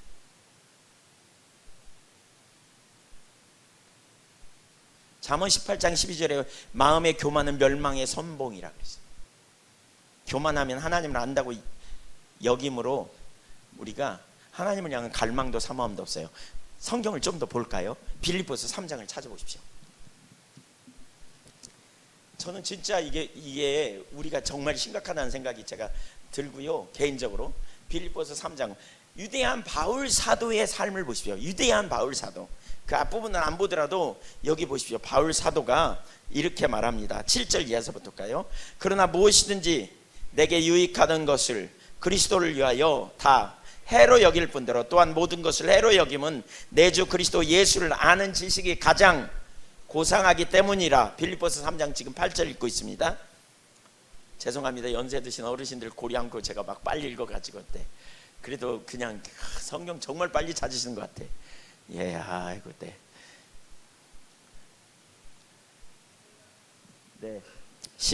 거기 그 뒤에 읽죠. 내가 그를 위하여 모든 것을 잃어버리고 배설물로 여김은 그리스도를 얻고 그 안에서 발견되리 함이니 내가 가진 의는 율법에서 난 것이 아니요 오직 그리스도를 믿음으로 말미암은 것이니 곧 믿음으로 하나님께부터 난 의라. 이런 얘기예요. 빌립보서 3장 이런 얘기예요. 제가 시간이 없었으니까 이렇게 그냥 잠깐 설명하면, 거짓 사도들이 와가지고 2절 이하에 보면 육체를 자랑해요. 육체의 할례 자랑하고 육체의 자부심 자랑하고 이런 거 막 자랑해요. 막. 그러니까 바울 사도가 4절 이하에 그들이 육체를 자랑하면 나는 더 그렇다 이러면서 5절 6절에 6가지를 얘기하거든요. 우선 뭐죠? 정통 유대인이다 그 말이에요. 8일 만에 할례를 받고 베냐민 지파다. 히브리인 중에 히브리인이다. 히브리인 중에 히브리인이라는 말은 헬라어를 쓰는 히브리인이 아니라 아람어를 쓰는 히브리인, 정통 유대인 이 말이고요. 그 다음에 두 번째로는 그 종교적인 헌신, 뭐죠? 율법으로는 바리새인이요 율법의 열심으로는 교회를 핍박하고 율법의 의로는 흠이 없는 자. 우리는 잘 몰라. 이게 자랑거리인지 몰라요. 왜요? 유대인이 아니니까. 근데 유대인들이 생각할 땐 굉장한 거예요. 우리식으로 얘기해 볼까요? 이런 거예요. 우리식으로. 나는 우리 집안은 몇 대째 예수 믿는 집안이요. 나는 우리 집안은, 저는 전준희 씨 임영대 군파입니다. 우리 집안은 왕족이요. 네, 또 뭐죠? 네, 뭐 이런 거 있잖아요. 우리 조상 중에 이런 분이 있었어. 나는 이런 가문 출신이요. 뭐 이런 거죠. 이런 거. 예. 그 다음에 뭐죠? 또 다른 걸로 신앙적으로 말하면 우리 집안은 몇 대째 예수 믿고, 우리 아버지 직분이 뭐고, 우리 할아버지가 뭐고, 또 나 직분은 뭐고, 또 내가 이렇게 어렸을 때부터 헌신하고 봉사하고 새벽기도 한 번도 안 빠지고. 근데 여러분 그거 중요해요, 안 중요해요? 중요해요. 잘 됐어요. 정말 귀해요. 좋은 집안에서 태어나고 공부 많이 하고 너무 잘 된 거예요. 귀한 거예요. 근데 이거에 초점 두기 시작하면 육체예요. 그걸 주님의 은혜로 여겨야 돼요. 아멘? 은혜예요. 그러니까 내가 자랑할 게 있어요, 없어요? 자부심 가질 거 있어요, 없어요? 없어요. 근데 거기에 초점 두는 순간에 우리가 뭐냐? 참 믿음을 잃어요. 그리스도를 놓쳐요. 그래서 바울 사도가 이걸 뭐라고 여기냐면, 거기 그리스도를 위하여 다 뭘로 여기려? 배설물보다 훨씬 더 중요한 단어가 있어요. 무슨 단어인가 찾아보세요. 뭐라 그래요? 7절. 내가 그리스도를 위하여 뭐라 그래요? 해로 여긴다. 해. 손해로 여기는. 손해를 줘요. 왜요? 여러분, 육체에 초점을 두는 순간 그리스도를 놓쳐요. 육체에 초점을 두는 순간 우리는 그리스도를 놓쳐요. 육체를 의지하면, 우리가 육체를 의지하면 그리스도를 의지하지 못해요. 육체와 그리스도는 함께 의지하지 못해요. 지금 시간이 없어서 그건 설명하기 어려워요. 육체를 의지하는 것과 그리스도를 의지하는 건 같이 갈 수 없어요. 절대로 불가능해요. 그래서 바울 사도는 육체를 의지하는 것을 손해로 여겨요. 손해로 여겨요. 배설물로 여기고 다 잃어버린대. 전에는 유익했어요. 그거 내놓으면 우리는 그 앞에 깜빡 죽잖아요. 막 이렇게 대단합니다 막 이렇게. 근데 바울 사도는 이거 하나도 안 해. 한번 따라해보세요. 육체를 의지하는 사람은 육체를 자랑하고 육체의 자랑거리를 추구한다. 이게 패턴입니다. 반대로 반대의 사람입니다. 따라해보세요. 그리스도를 의지하는 사람은 그리스도를 자랑하고 그리스도를 추구한다. 그러니까 바울 사도는 육체를 의지하고 육체를 자랑하고 육체의 자랑거리를 추구하는 인생을 저 뒤에 보면 십자가의 원수로 행하는 삶이라고 해요. 원수에 행하는 삶. 17절에 보면 17절 이하에. 그러면서 바울 사도는 자기를 본받으라 이런 표현을 해요. 뭘? 그리스도를 의지하고 그리스도를 자랑하고 그리스도를 추구하는 삶. 근데 자, 제가 지금 설명하려고 하는 게 이거거든요. 자, 10절 이하를 보세요. 10절 바울 사도입니다. 대바울 사도.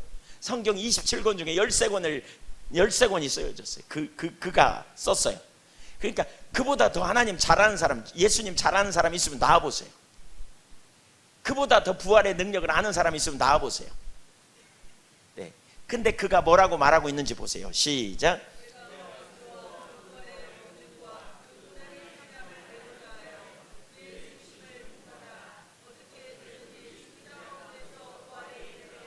자, 여기 뭐라 그랬어요?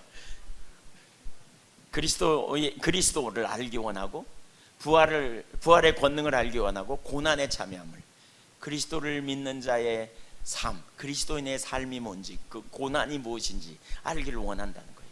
바울 사도는 엄청, 이 빌립보서는 그의 사역 말년에 쓰여진 서신서거든요. 그러니까 바울 사도보다 더 많이 한 사람 거의 없어요. 근데 바울 사도는 그 다음 구절 보세요. 이걸 알기 원하는데 12절. 내가 이미 얻었다 함도 아니요 온전히 이루었다 함도 아니라 오직 내가 그리스도 예수께 잡힌 바 된 그것을 잡으려고 달려가노라. 형제들아, 나는 내가 아직 잡은 줄로 여기지 아니하고 오직 한 일, 즉 뒤에 있는 것은 잊어버리고 앞에 있는 것을 잡으려고 표대를 향하여 그리스도 예수 안에서 하나님이 위에서 부르신 부름의 상을 위하여 달려가노라. 영어 성경에 보니까 one thing I do 이렇게 말하고 있어요. 나는 한 가지를 한다. 뭐냐? 뒤에 있는 건 잊어버린. 내가 뒤에 지금까지 아는 지식, 지금까지 체험한 거, 지금까지 기도 응답 받은 거, 내가 지금까지 경험한 거, 내가 지금까지 나름대로 깨달은 지식 다 잊어버린대. 그리고 뭐예요? 주님 알기를 사모하여 온 힘을 다해. 영어 성경에 보니까 스트러글이라는 단어를 써요. 온 열망을 다해 마음속에 갈등하면서 주님 더 알기를 향해 나가는 거예요. 엄청난 얘기입니다. 그러면서 거기 15절 이하이면 누구든지 우리 온전히 이룬 자들 이렇게 생각하라. 달리 생각하면 하나님이 이것도 나타내리라. 너희가 어디까지 이르렀든지 그렇게 생각할 것이다. 이렇게 쭉 얘기해요. 자, 절 보세요. 여기 중요한 말이에요. 보세요. 이 구절이 아주 중요해요. 보세요. 바울 사도는 겸손했어요. 교만하면 뭘 붙든다고요? 자기 자신을 붙들어요. 내가 경험한 거, 내가 깨달은 거, 내가 아는 지식, 내가 체험한 거 바리바리 싸놔요. 그래서 사람들과 얘기하면 이거 하나씩 꺼내서 봐. 나 이런 사람이요. 나 직분이 이거요. 귀하다니까요. 그거 귀해요. 귀해요. 하나님 은혜로 됐으니까. 여러분에게 그런 일이 많이 있으면 전 좋겠어요. 그게 너무 잘 됐어요. 근데 이걸 여러분의 자부심 삼는 순간 육체가 돼요. 그리스도를 닮지 않은. 그리고 더 이상 안 자라요. 저는 제가 이 구절을 깨달으면서 이런 생각이 들었어요. 진짜 전 너무나 빨리, 너무나 많은 사람들이 너무나 빨리 주님 알기를 구하는, 또 주님의 부활의 능력을 알기 원하는, 그리스도 안에 고난이 무엇인지 알기를 구하는 자리에서 너무나 빨리 종쳐버린 것 같아요. 끝나버려. 설교를 좀 듣고 신앙생활 좀 하면 그리스도 누군지 다 알아. 더 이상 알기 원하는 갈망이 사라져버렸어요.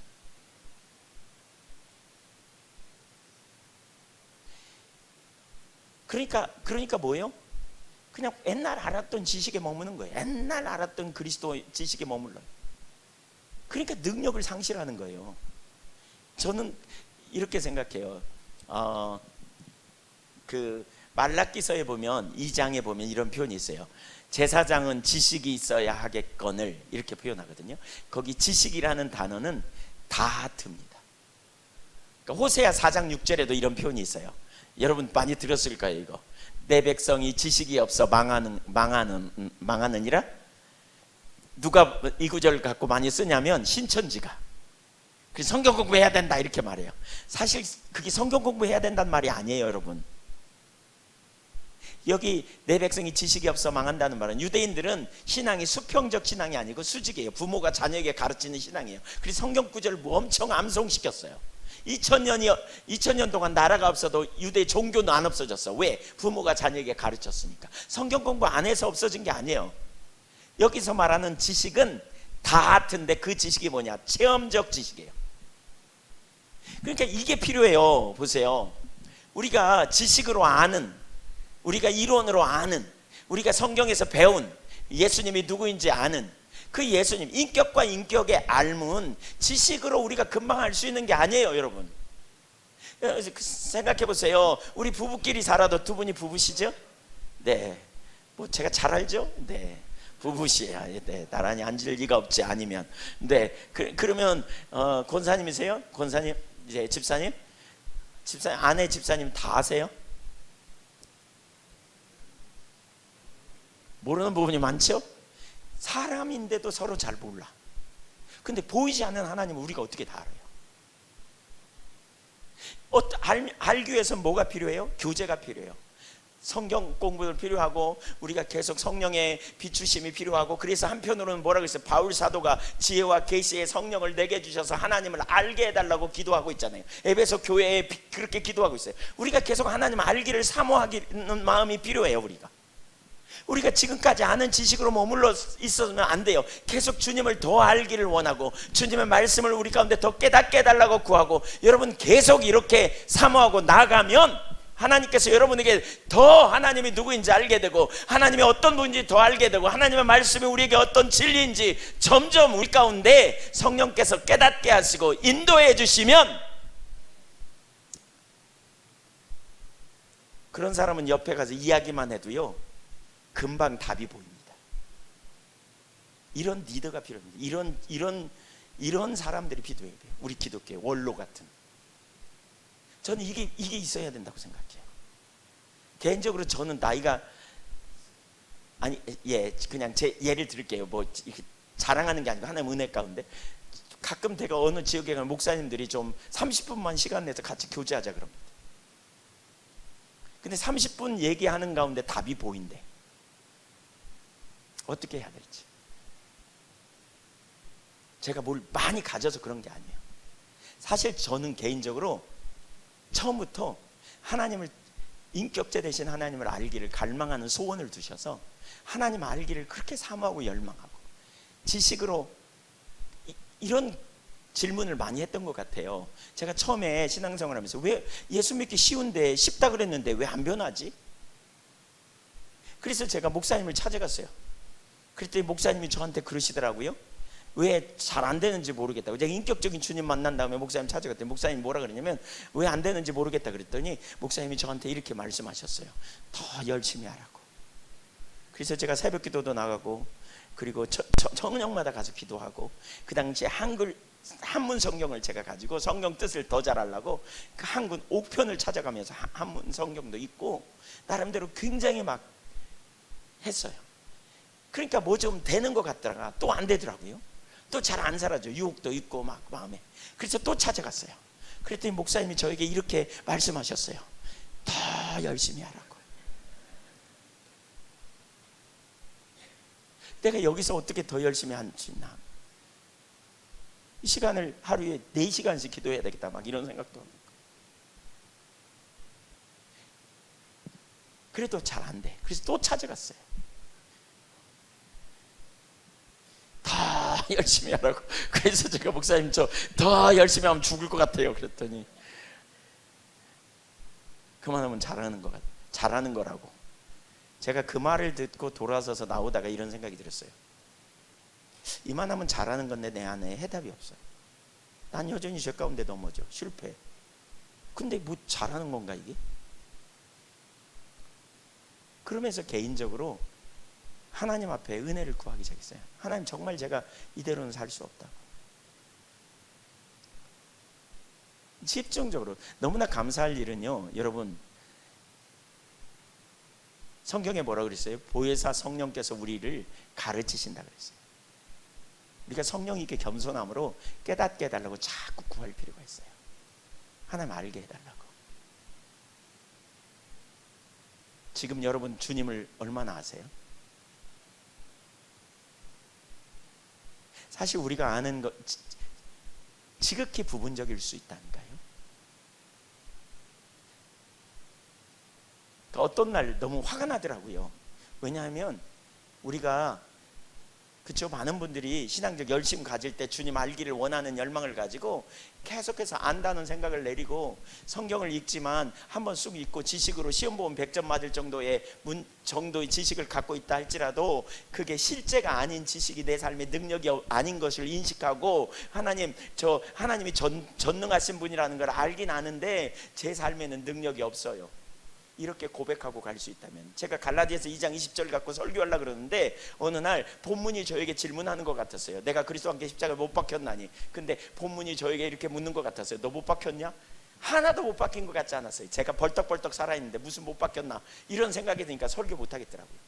제가 책을 찾아보니까 그 말의 의미가 뭔지는 알겠는데 저하고는 먼 나라 얘기예요. 그래서 그때부터 고민하기 시작했어요. 하나님, 저에게 이 말의 의미가 하는 바가 뭔지 깨닫게 해주세요. 알게 해주세요. 하나님이 저를 가르쳐 주셔야 되겠어요. 비춰주세요. 제가 지식으로 만족할 수 없어요. 삶이 되기를 원해요. 근데 그게 저에게 큰 은혜였던 것 같아요. 제가 그러다가 이런 생각이 들었어요. 한 30년씩 예수 믿으면 30년 동안 하나님 알기를 추구하고 주님과 개인적인 그런 교제가 있고 영적으로 성숙된 경험이 있으면 그런 분은 옆에 가서 몇 마디만 해도 금방 알아요. 문제 가진 사람이. 왜? 본인이 그 난관을 하나님의 기준 가운데 하나님의 길로 해결하고 영적인 돌파를 경험해 봤기 때문에 다른 사람들이 도움을 받을 수 있어요. 이 일이 필요해요. 이 일이. 근데 문제는 뭐냐? 교만하면 영적인 성숙이 안 돼요. 됐다고 생각해요. 안다고 생각해요. 이론적인 지식을 나눌 뿐이에요. 실제가 아니에요. 그러니까 능력이 없는 거예요.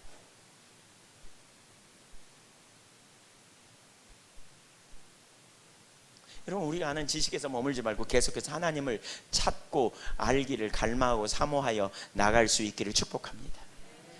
지금부터 계속 하나님 더 알게 해주세요. 이렇게 구하세요. 하나님 알기를 구해요.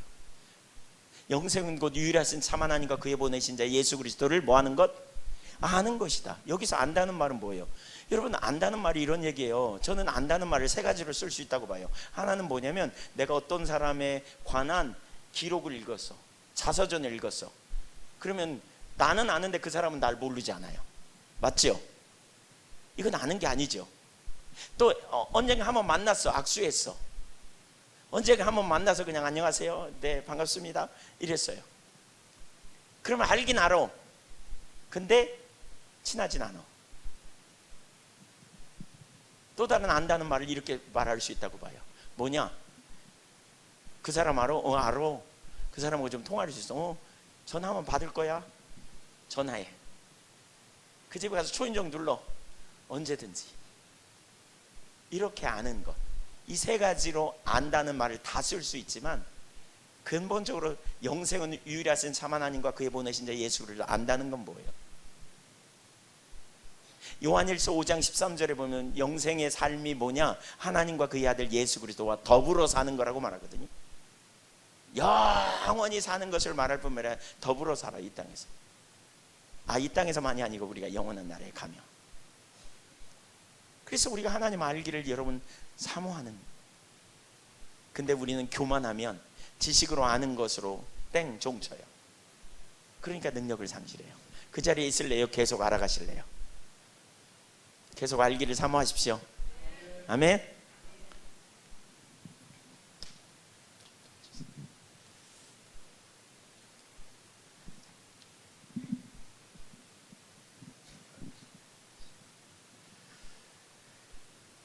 세 번째, 베드로가 실패한 원인. 그러면 베드로가 왜 교만케 됐을까?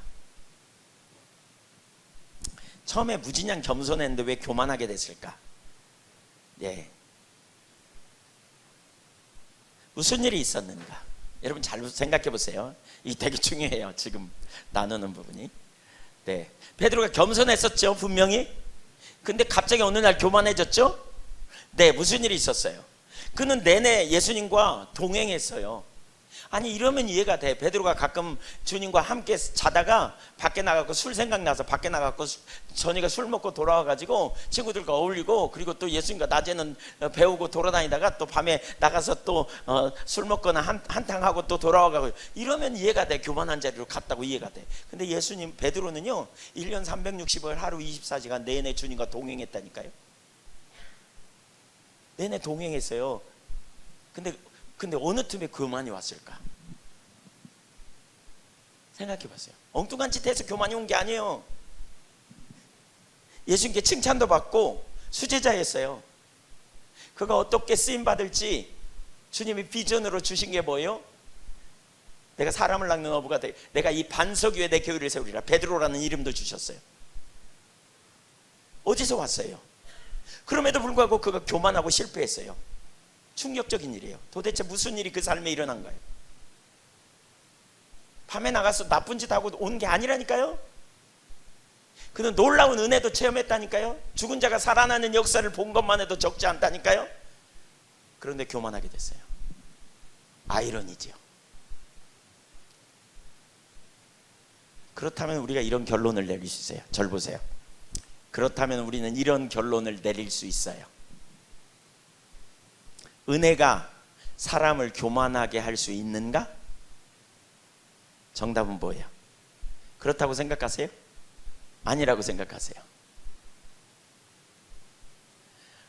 많은 은혜를 경험하면서 또 말씀을 많이 배우면서 그것이 우리로 하여금 교만하게 할 수 있다, 없다? 있다는 거예요. 이게 조심해야 돼요. 우리가 놀라운 체험을 하면 겸손할 것 같은데 그렇지 않을 수 있다는 거예요. 교만한 자리로 갈 수 있다는 거예요. 예수 믿고 내내 교회에서 살고 내내 하나님 말씀대로 살려고 했음에도 불구하고 교만해질 수 있다는 거예요. 하나님의 놀라운 역사를 오늘 깨달으면서도 내일 교만할 수 있다는 거예요. 이게 베드로의 실패를 통해 배울 수 있는 진리예요. 여기서 우리가 하나 결론을 내릴 수 있는 게 있어요. 뭐냐? 한번 따라서 보세요. 교만은 외적인 문제보다 내적인 문제이다.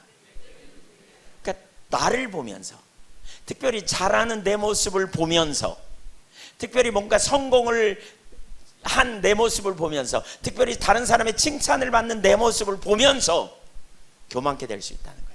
은혜 받은 내 모습을 보면서, 말씀 잘하는 내 모습을 보면서, 자기 헌신 보면서 자의식에 빠지면서 교만해지는, 자기로 충만케 되는 거죠. 과거에 올림픽 역도 경기장 빌려가지고 저희가 컨퍼런스 하는데, 제가 어떤 순간 설교하는데 하나님 임재가 딱 그치더라고요. 설교가 엄청 힘들었어요. 그 전까지 너무너무 함께 했는데 뭐가 문제냐고 그날 집에 가서 숙소에 가가지고 막 찾는데 긴 성경 구절을 제가 암송했거든요. 그랬더니 사람들이 와 그러는 거예요. 그 순간 저도 모르게 제가 자부심을 다 갖는 게 보이더라고요. 몰랐어요. 하나님이 안 깨닫게 하셨으면 몰랐어요. 근데 그 다음 순간 딱 임재가 거쳤어요. 설교 죽 썼어요. 성경 암송한 거 귀하잖아요. 근데 이런 내 모습을 보면서 내 초점이 나에게 가고 사람들의 칭찬을 보면서 교만한 자를 간 거예요. 주님의 은혜인데.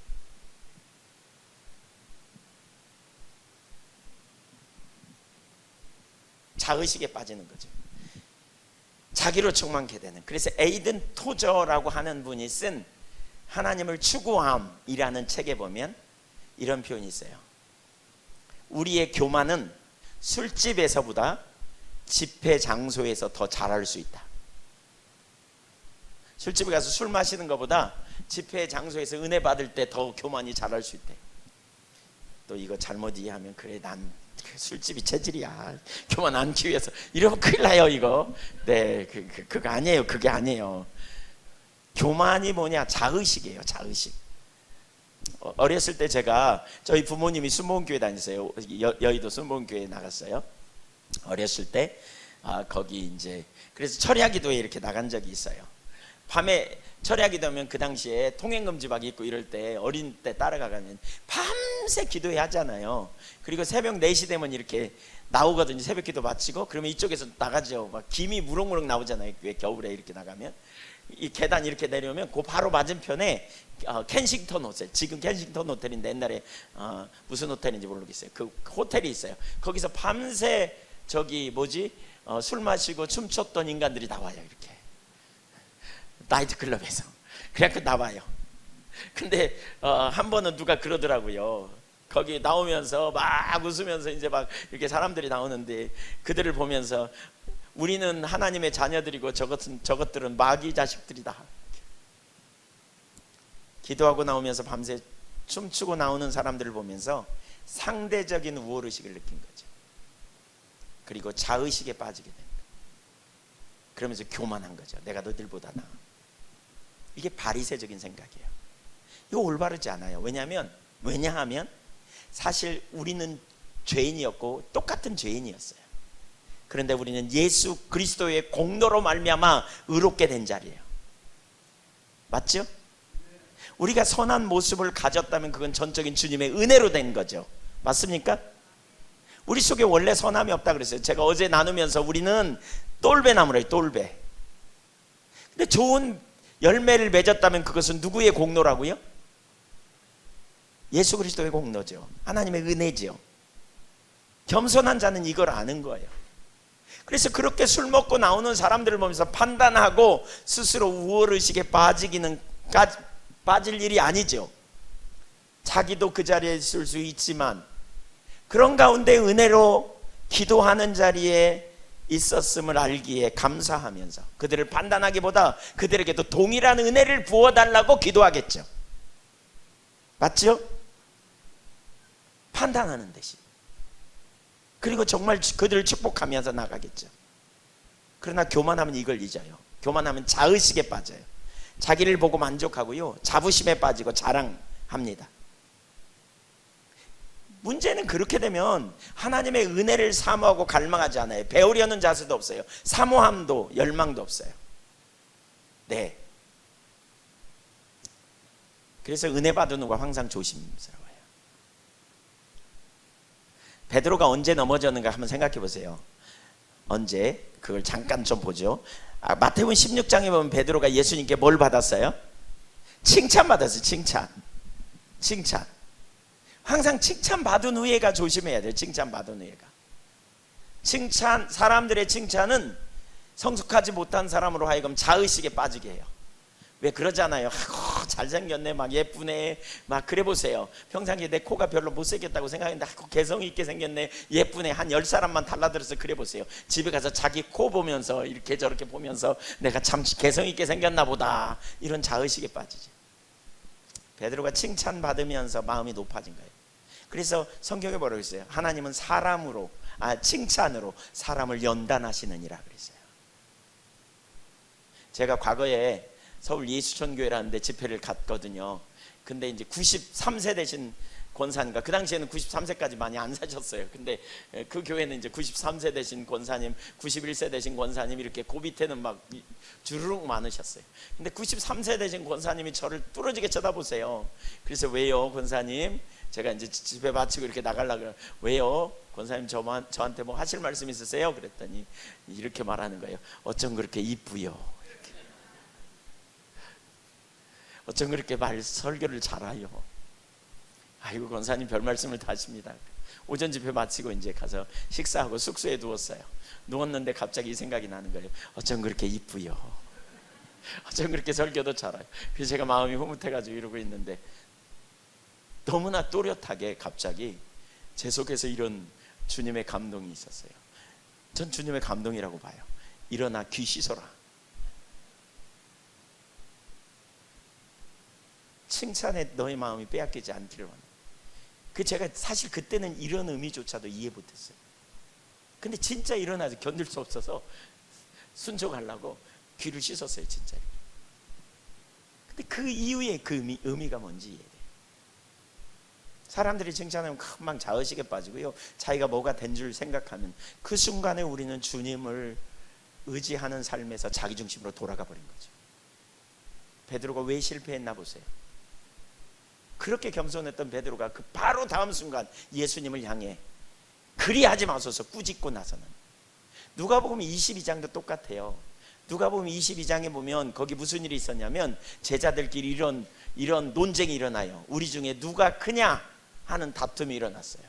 여러분이 베드로라면 무슨 생각이 들었겠어요? 여러분, 베드로는 수제자잖아요. 예수님께 언제나 인정받았잖아요. 가는 곳마다 함께 갔잖아요. 우리 중에 누가 크냐 하는 다툼이 일어났을 때 여러분이 베드로라면 무슨 생각이 들었겠어요? 그래, 너네 많이 떠들어라. 너네 무리에 걸어봤어? 내가 갔다가 빠지긴 했지만 그래도 주님이 그리스도라는 걸 누가 제일 먼저 알았어? 속으로 이러면서. 자의식에 빠지면, 자기가 초점이 자기에게 주면, 자기가 뭔가 잘 나가고 자기가 뭔가 잘된 것으로 생각하고 교만 떠는 순간에 그 다음에 우리는 실패하게 돼요. 그래서 감사가 되게 중요해요. 그래서 뭔가 좀 내가 괜찮고 내가 뭔가 잘 됐다면 이것은 주님의 은혜인 줄 알고 주님께 영광을 돌리는 자리로 가지 않으면 그 다음 순간 우리는 처박힌다니까요. 하나님의 은혜를 아는. 그러면 실패해요.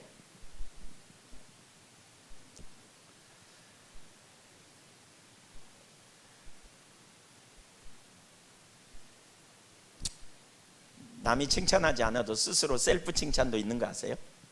자기가 자기를 기특하다고 생각하고 자부심을 갖는. 위험해요.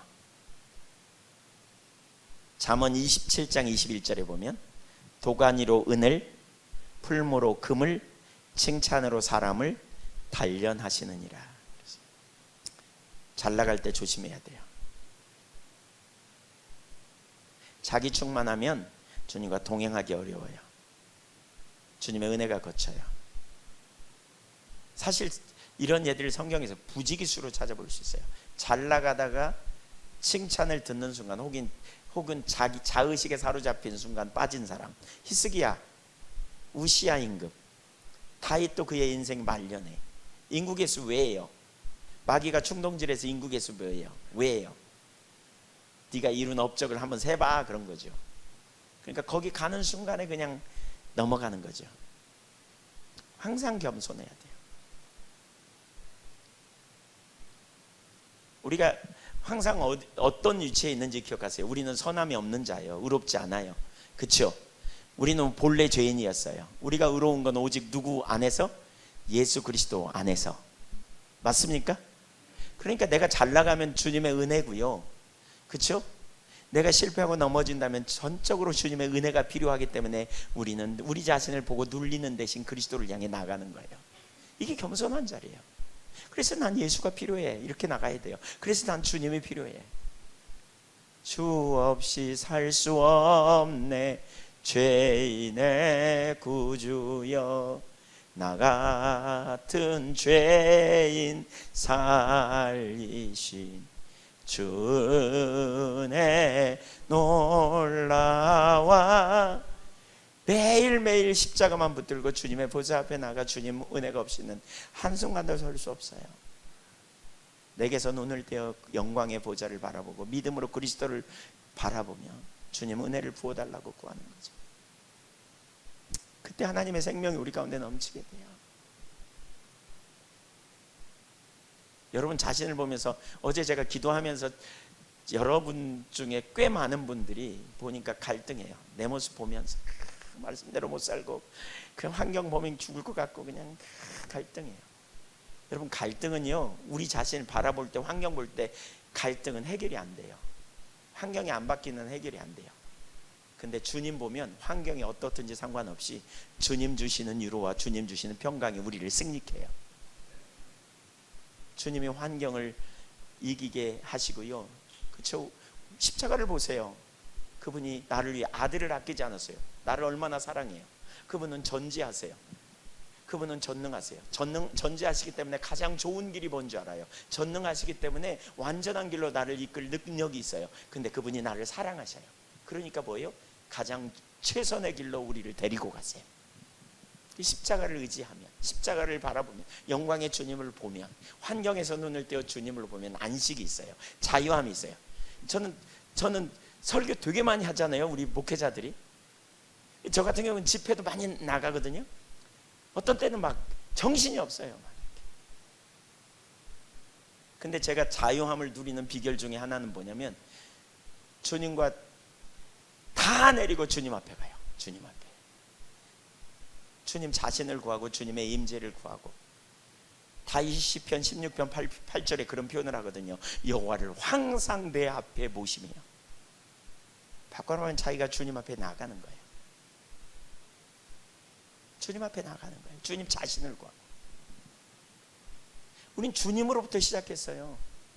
우리 아무것도 없을 때 주님이 하셨어요. 우리 속에 착한 일을 시작하셨어요. 빌립보서 1장 6절에 우리 속에 착한 일을 시작하시니가 그리스도 예수의 날까지 이루실 줄 확신하노라. 아노라. 여러분, 우리로부터 시작된 게 아니에요. 주님으로부터 시작됐어요. 그래서 우리는 우리에게서 눈을 떼어 주님을 봐야 돼요. 주님께 초점을 두세요. 우리가 주님을 기쁘시게 할 수 있다고요? 잊어버리세요. 안 돼요. 그분의 능력을 의지하여 우리가 주님을 기쁘시게 할 수 있어요. 우리한테 답이 없는데? 없죠? 없어요. 우리 안에 해답이 없어요. 그래서 주님이 필요해요. 겸손하면, 그래서 주님을 찾아요. 교만하면요, 자의식에 사로잡혀요. 조금 잘한 것 같고 우월의식 같고 과거에 자기 이력, 자기 행한 것 주소가 그냥 잔뜩 나열하는 거죠. 현재 임재는 거쳤으면서, 현재 능력은 거쳤으면서, 어제의 은혜로 여러분 만족하지 마세요. 어제의 은혜는 어제일 뿐이에요. 오늘 우리는 새로운 은혜가 필요한 피조물이에요.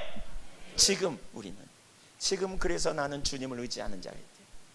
여러분, 매일매일 나는 매일매일 밥 며칠 안 먹으면 우리 굉장히 괴롭잖아요. 그러다 결국 말라 비틀어지잖아요. 주님 안 만나도 마찬가지예요. 주님과 영적인 교제가 우리 가운데 실제가 되지만, 하나님과 우리가 예배가 성공해야 될 이유가 거기 있고요, 하나님과 깊은 영적인 교제 안에 있어야 될 이유가 거기 있는 거죠. 지속적으로.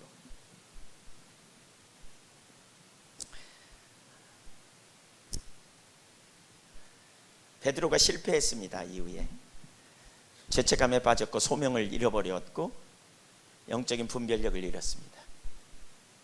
세 가지 면에서 베드로가 죄책감에 빠져서 통곡하며 울죠. 그렇죠? 네, 닭이 울었을 때. 왜 울었을까요? 닭이 울 때 베드로가 통곡하며 울잖아요. 왜 울었어요? 눈이 매워서? 네, 예수님께 미안해서? 아니면 예수님 앞에 자기가 그것밖에 안 되는 것 때문에 너무 괴로워서? 1번 대답해보세요. 1번 눈이 매워서, 2번 예수님께 미안해서, 3번 자기가 그 정도밖에 안 되는 자기 실망감에. 몇 번? 1번 손 들어보세요. 없을 거고. 2번, 3번이지. 3번. 예수님께 좀 미안한 것도 있겠지만 자기 자신에 대한 실망감 때문에. 사실 이게 필요해요. 저는 베드로의 이 실패가 그의 삶의 복음에 의한 삶으로 전환시키는 토대가 됐다고 봐요. 실패요? 그래서 하나님 앞에서 자아가 깨지는 경험, 자기의 실패가 깨지는 경험, 이건 매우 놀라운 은혜예요. 근데 우리는 자기 자아가 실패하는 경험을 하면 죽을 것 같거든요. 그래서 심하면 우울증 걸려. 내가 이것밖에 안 되나. 왜? 복음이 안 보이니까. 내 한계 너머에 주님이 있어요. 여러분이 실패할수록 주님을 더 깊이 의지할 수 있는 자리로 가야 돼요. 근데 교만은 자기에게 집중하게 돼. 내 힘, 내 능력, 내 자원. 그러니까 복음의 능력이 뭔지 몰라. 그러니까 복음 안에서 능력이 뭔지 몰라요. 어떤 사람이, 제가 섬기는 교회에서 이제 과거에 그런 경험이 많아요. 막 울어, 막 설교 듣다. 그러면 왜 우냐고. 그러면 목사님 제가 이것밖에 안 되는지 모르겠어요. 그럼 제가 이렇게 말해줘요. 아직 몰랐냐고. 그것밖에 모르는지, 원래 그런 사람인지 몰랐냐고. 그렇게. 그럼 더 성질 난대. 막 더 성질 난대. 어떻게 그렇게 말할 수 있냐고. 그러니까 예수님이 필요하죠. 맞죠? 그래서 예수님이 필요해요. 우리는 제 잘난 맛에 살기 때문에 자기의 못된 모습을 보면 못 견디거든요. 그래서 어떤 분은 그렇게 표현해요. 십자가에 관련된 많은 책들을 보면 이렇게 표현해요. 십자가는 지식이 아니다. 십자가는 체험적인 지식이다. 체험이 필요하다. 뭘? 자기가 못 박히는 고통이 있다. 어떤 진짜 선함이었구나. 난 형편없는 인간이구나. 야, 나는 안 되는구나. 그래야 나를 놓고 붙잡아요. 예수님 붙잡아요. 빈손 들고 나아가, 빈손 들고 나아가, 십자가만 붙드네. 빈손 들고 나아가 십자가만 붙드네. 그게 복음이에요. 그게 복음. 베드로의 실망. 베드로는 이때 실망해요. 그리고 베드로는 부활한 예수님도 못 알아봐. 분별력을 잃어가지고. 그리고 베드로는 뭐냐? 난 물고기나 잡으러 가야 되겠다. 그리고 가버려. 베드로는 누구를 낚는 어부? 예수님 왜 불러요? 사람 낚는 어부로 불렀는데 이제 물고기나 잡으러 가야 되겠다. 그리고 가버려. 소명도 잃어버렸어. 그런 베드로를 네 번째, 이제 마지막입니다. 베드로를 주님이 찾아가십니다. 그리고 회복시킵니다. 회복. 네 번째, 요한복음 21장.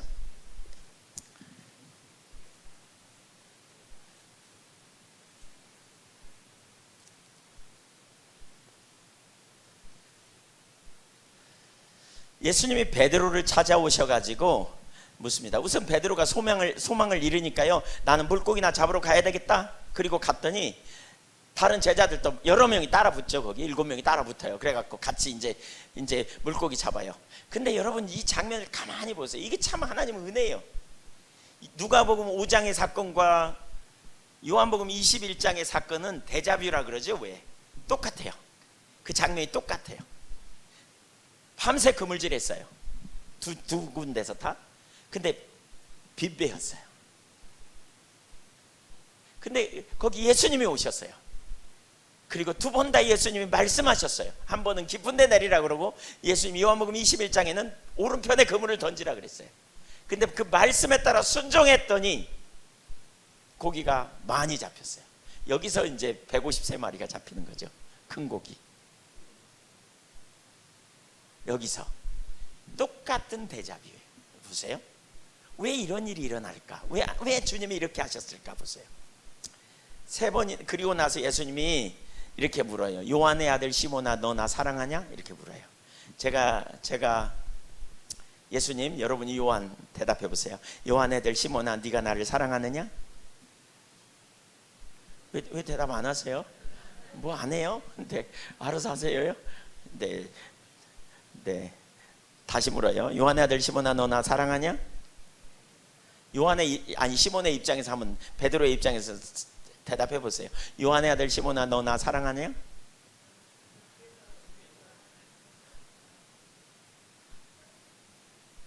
네. 첫 번째 물었어요. 당당하게 대답했을까요? 당당했을까요? 약간 주눅 들었을까요? 죄책감 약간. 두 번째 또 물었어요.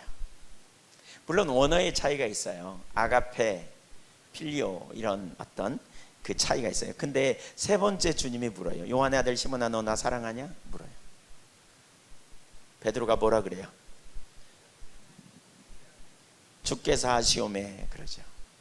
저는 이 세 번 물은 거를 뭘로 보냐면, 세 번이나 부인한 베드로를 주님께서 만나 주시고요, 다시 회복시켜 주시는데, 회개할 기회, 고백할 기회를 주시는 것이라고 볼 수 있다고 봐요. 3번 죄책감, 3번 사랑하도록. 네, 그렇죠? 그래서 요한의 아들 시몬. 근데 잘 보세요. 여기 보세요. 하나님의 의도가 있어요. 여기에 중요한. 여러분이 베드로라면 예수님이 오셔서 베드로야 이렇게 불러주는 게 좋아요. 베드로는 별명이거든요. 누가 지어준? 예수님이 지어주신. 그렇죠? 그 요한의 아들 시몬, 이 말은 요한의 그 베드로의 본명이에요. 요한의 아들 시몬아 이렇게 불러주는 게 좋아요. 베드로야 이렇게 불러주는 게 좋아요. 아니 그냥 생각 없이 대답하지 말고 여기 어물쭈물하지 말고, 여러분이 베드로 예수님과 지금 서먹서먹한 관계란 말이에요. 좀 관계가 좀 자기가 부인했으니까 그것도 저주까지 하며 부인했대. 근데 눈이 마주쳤더니 닭이 울었어. 그러니까 얼마나 그래요. 그러니까 예수님이 나 같은 거 사랑하겠어? 나 한 짓이 있는데 막 이러고 집에 갔을 거 아니에요. 이제 물고기나 잡아야지. 소명도 잃어버리고 이제 다 분별력도 있고 그런 거예요. 근데 그때 예수님이 찾아오셨어. 처음 부른 그 자리에, 그 자리처럼 똑같은 상황이 벌어졌고 똑같이 그 자리에 오셔서 고기를 잡았어요. 그러니까 처음 장면 생각날 거 아니에요. 그쵸? 근데 거기 와가지고 예수님이 요한의 아들 시몬아 이렇게 부르는 게 좋겠어요. 베드로 입장에서는 베드로야. 베드로는 친근한 이름이죠. 이 별명 부르는 게 좋겠어요. 네, 그런 게 좋겠죠. 그쵸? 네. 근데 예수님이 그렇게 안 불러주거든요. 여기 뭐라 그래요? 요한의 아들 시몬아 이렇게 불러요. 이게 의미하는 바가 뭐냐면요, 처음의 자리로 오라는 거예요. 처음의 자리로. 처음의 자리로 주님이 다시 그를 부르신다고 봐요. 어떤 자리요? 밤새 고기 잡았지만 한 마리도 못 잡던 그 자리. 빈배. 인생의 한계를 처절하게 경험하는 그 자리. 아무런 능력도 없는 그 자리. 다시 그 자리로 부르시는 거예요. 그 자리로. 너 나 사랑하냐? 라고 묻는 그 자리. 능력도 처절한 실패를 경험한 그 자리. 거기로 다시 오라는 거예요. 베드로는 왜 실패했어요? 교만해서 실패했어요. 뭔가 됐다고 생각하는 그 자리로 갔어요. 이거 다 깨뜨리고 네가 처음 나를 만났던 그 자리로 다시 돌아오라는 거예요. 처음 네가 나와 친밀한 사랑의 교제 안에 네가 내 앞에 죄인으로서이다 나를 불쌍히 여기서도 하는 그 자리로 돌아오라는 거예요. 여러분, 우리가 언제나 그 자리에 있어야 돼요. 여러분 언제 처음 주님 만났어요? 여러분, 우리 장로님들 장로 안수 받을 때 그때 어떤 심정이었어요? 제가요 그 몇 년 전에 그 목사 안수 보좌 하러 갔거든요. 근데 목사 안수 보좌, 그래서 안수 같이 안수하고요, 그리고는 와서 앉았는데 제가 처음 안수 받을 때 생각이 나서 그렇게 울었어요. 좀 주책이죠. 남의 목사 안수 받는데 제가 울었어요. 가서 안수해놓고 저는 와서 울었어요. 근데 왜 울었냐면 제가 처음 목사 안수 받을 때 하나님 앞에 제 삶을 드리고 헌신하고 그때 희한하게 그냥 그런 감격이 있더라고요. 1시간쯤 우는 것 같아요. 거의. 그렇게 마음이 하나님 앞에 내 삶을 드립니다. 하나님 제가 전부되기 원합니다. 근데 그날 목사 안수 보좌 하고요, 저도 같이 안수하고 와서 앉아가지고요, 제가 그 자리에 있을 때에 결단했던 것과 오늘의 삶을 생각해 보니까요, 제가 정말 교만한 자리에 있더라고요. 본질을 잃어버리더라고요. 많이. 얼마나 그날 거기 앉아서 회개했는지 몰라요. 눈물 콧물 쏟으면서. 아무도 안 울어. 저만 울었어요. 근데 눈물 콧물 흘리면서 처음 받은 주님과의 만남의 자리, 사랑의 자리, 그때 그 감격의 자리, 그 주님 한 분이면 충분한, 내가 주님만 기쁘시게 하겠다고 하는 거룩한 열망과 소망이 있던 그 열정이 있던 그 자리, 여러분 그 자리에 다시 돌아가셔야 돼요. 주님이면 충분한, 내가 주님과 함께 있기를 원하는, 주님이 내게 주신, 나를 만나 주신, 주님이 나와 함께 하기 원하는 그 자리.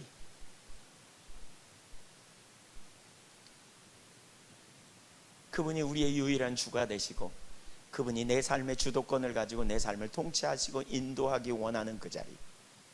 내가 그렇게 신발을 벗듯이 하나님을, 예수님을 내 삶의 주인으로 섬기고 철저하게 주님 앞에 배우려고 하고 듣기 원하는 그 자리, 여러분 그 자리로 돌아가셔야 돼요. 예수님 베드로에게 지금 처음으로 다시 돌아오라고 초청하고 있는 거예요. 네가 지금 어디 있는지 살펴보라는 거예요. 여러분, 여러분의 마음이 높아져 있지 않은지 보십시오. 우리가 왜 능력을 상실하느냐, 왜 우리가 안절하느냐, 왜 우리가 더 많이 배울 수 있는데 왜 우리가 더 많이 못 배우느냐, 왜 우리가 더 많이 성숙될 수 있는데 성숙 못하냐, 왜 우리가 하나님의 더 놀라운 능력을 경험할 수 있는데 왜 그 능력을 경험 못하느냐. 교만해져서 그래요. 거기서 돌아서셔야 돼요. 처음 만난 그 자리, 그 아침에 빈털터리로 있는 자신을 찾아오셔서 놀라운 능력을 체험하게 하고 자신의 실상을 깨닫게 하시고 자기를 그 주님의 놀라운 역사에 동참케 하시려고 부르신 그 주님의 사랑과 은혜의 자리, 그때 얼마나 겸손하게 그가 모든 걸 버려두고 주님을 따랐는가 생각했던 그 자리, 그 자리를 초청하신 거예요. 여러분 그 자리로 돌아가십시오. 그 자리가 있습니까? 여러분에게 그 자리가 있냐고요? 주님 만난 자리, 주님이 내게 주신 은혜의 자리, 주님 앞에 결단했던 자리, 나 주 위에 살리라고 헌신했던 그 자리, 주님의 영광을 위해 살겠다고 고백했던 그 자리, 오늘 밤에 하나님이 그 자리로 여러분을 초청하시는 거예요. 신앙생활 좀 하면서 좀 오래 지나면서 나도 모르게 내가 아는 지식에 내가 나름대로 좀 공부 좀 하고 내가 좀 뭔가 체험 좀 했고 내가 뭔가 좀 깨닫고 나도 알 만큼 알아요, 이런 의식의 자리에 돌아가 버리지 않은지 살펴보십시오. 여러분 그게 아는 게 아닙니다. 그건 정말 심각한 자리입니다. 여러분이 주님 앞에 어린아이처럼 서면 주님이 여러분 통해서 주님만 하실 크기의 놀라운 일을 이루실 줄로 믿습니다. 주님이 여러분을 빚어 가실 겁니다. 주님이 여러분을 가르쳐 가실 겁니다. 주님이 여러분을 새롭게 하실 겁니다. 주님이 여러분에게 놀라운 은혜를 부어주시고 하나님의 생명으로 여러분 속에 나타내시는 역사가 나타나게 될 거라고요. 처음에 그 자리를 돌아가서 주님을 추구하세요. 주님 알기를 구한다고. 나 이대로 내버려 두지 말라고. 여러분 우리의 능력은 우리에게 있지 않아요. 주님께 있어요. 주님 자신을 구하세요. 은혜를 구하세요. 하나님의 임재가 없으면 내가 한순간도 설 수 없다고. 하나님은 창세 전부터 우리에게 자녀로 삼으셔서 우리와 동행하기 원하신다 그랬어요. 함께하기 원하세요. 그 주님 믿음으로 구하고 찾고 갈망함으로 주님 안에서 놀라운 승리를 경험하기를 축복합니다. 처음의 자리로 가세요. 여러분 잊어버리지 말고 그 자리로 가서 다시 하나님 정말 기초부터 배운다고 생각하고요. 설교를 들으면서 그냥 귀로만 들으려고 하지 말고요. 성령님 깨닫게 해주세요. 저를 가르쳐 주세요. 제가 지식으로 만족할 수 없어요. 물론 여러분의 모든 경험이 지식이라고 말하지 않습니다. 근데 어제 받은 은혜로 만족할 수 없어요. 어제의 은혜로 제가 충분하지 않아요. 하나님 지금 오늘 내게 주님의 은혜가 필요해요. 내가 주님을 더 알기 원해요. 내가 주님 안에 있기를 원해요. 주님 말씀을 통해 내게 가르쳐 주세요. 주님 내 삶이 새로워지기 원해요. 주님 저를 내버려 두지 마세요. 이렇게 여러분이 주님 찾기 시작하면 여러분 정말 주님과 친밀한 교제 가운데 놀라운 승리 안에 거할 수 있다고 믿습니다. 사모함으로 예배당에 오시는 거예요. 사모함으로, 갈망함으로 주님 만나기 원하여 예배를 통해 내가 주님 만나기 원하고, 내 찬양이 그냥 입술뿐인 그냥 예배의 순서를 만족하는 예배가 아니라 그냥 진짜 한마디 한마디가 주님 자신을 높이고 성축하고 주님 앞에 온전한 예배자로 서기 원하는 거룩한 배고픔 가운데 사는, 전 제가 최고 경계하는 게 교만입니다. 교만하면 여지없더라고요. 주님께 초점을 두는 거예요. 주님, 아까 제가 서두에 믿음은 보는 거다 이렇게 나눴어요. 믿음은 지속적으로 영광에 온전케 하시는 예수를 보는 거예요. 예수님께 여러분의 초점을 두세요. 예수님 의지하세요. 예수님 신뢰하세요. 예수님 저를 도와달라고. 예수님이 여러분을 아셔서 2000년에 우리를 사랑하셔서 하늘 권리를 포기하고 오셨잖아요. 그 예수님이 지금도 여러분의 능력이고요, 지금도 여러분의 힘이 되시고 의가 되세요. 어제 제가 초청하면서 나와서 앞에 와서 능력 달라고 지혜 달라고 막 기도하대요. 그렇게 기도하지 마세요. 뭘 기도하냐? 예수님이 여러분의 지혜 삼으려면요, 예수님을 구하세요. 예수님을 구하세요. 예수님 내게 임재해 달라고. 예수님, 내가 주님을 더 알기를 원하고, 주님과 친밀한 교제 가운데 있으면 그분이 여러분에게 능력이 되어져요. 아멘. 주님 자신을 구하는 거죠. 머릿돌 교회 성도님들, 겸손합시다. 주님이 여러분과 함께 하시고 주님의 임재가 회복되고 은혜 가운데 교회에 정말 하나님의 임재가 역사하시고 하나님의 운행하시고 하나님의 놀라운 능력이 능력으로 함께 하셔서 깨닫는 일이 계속 일어나고 계속 지혜가 부어지고 삶이 조정되고 하나님이 간섭하시는 이런 놀라운 승리가 있기를 주님의 이름으로 축원합니다.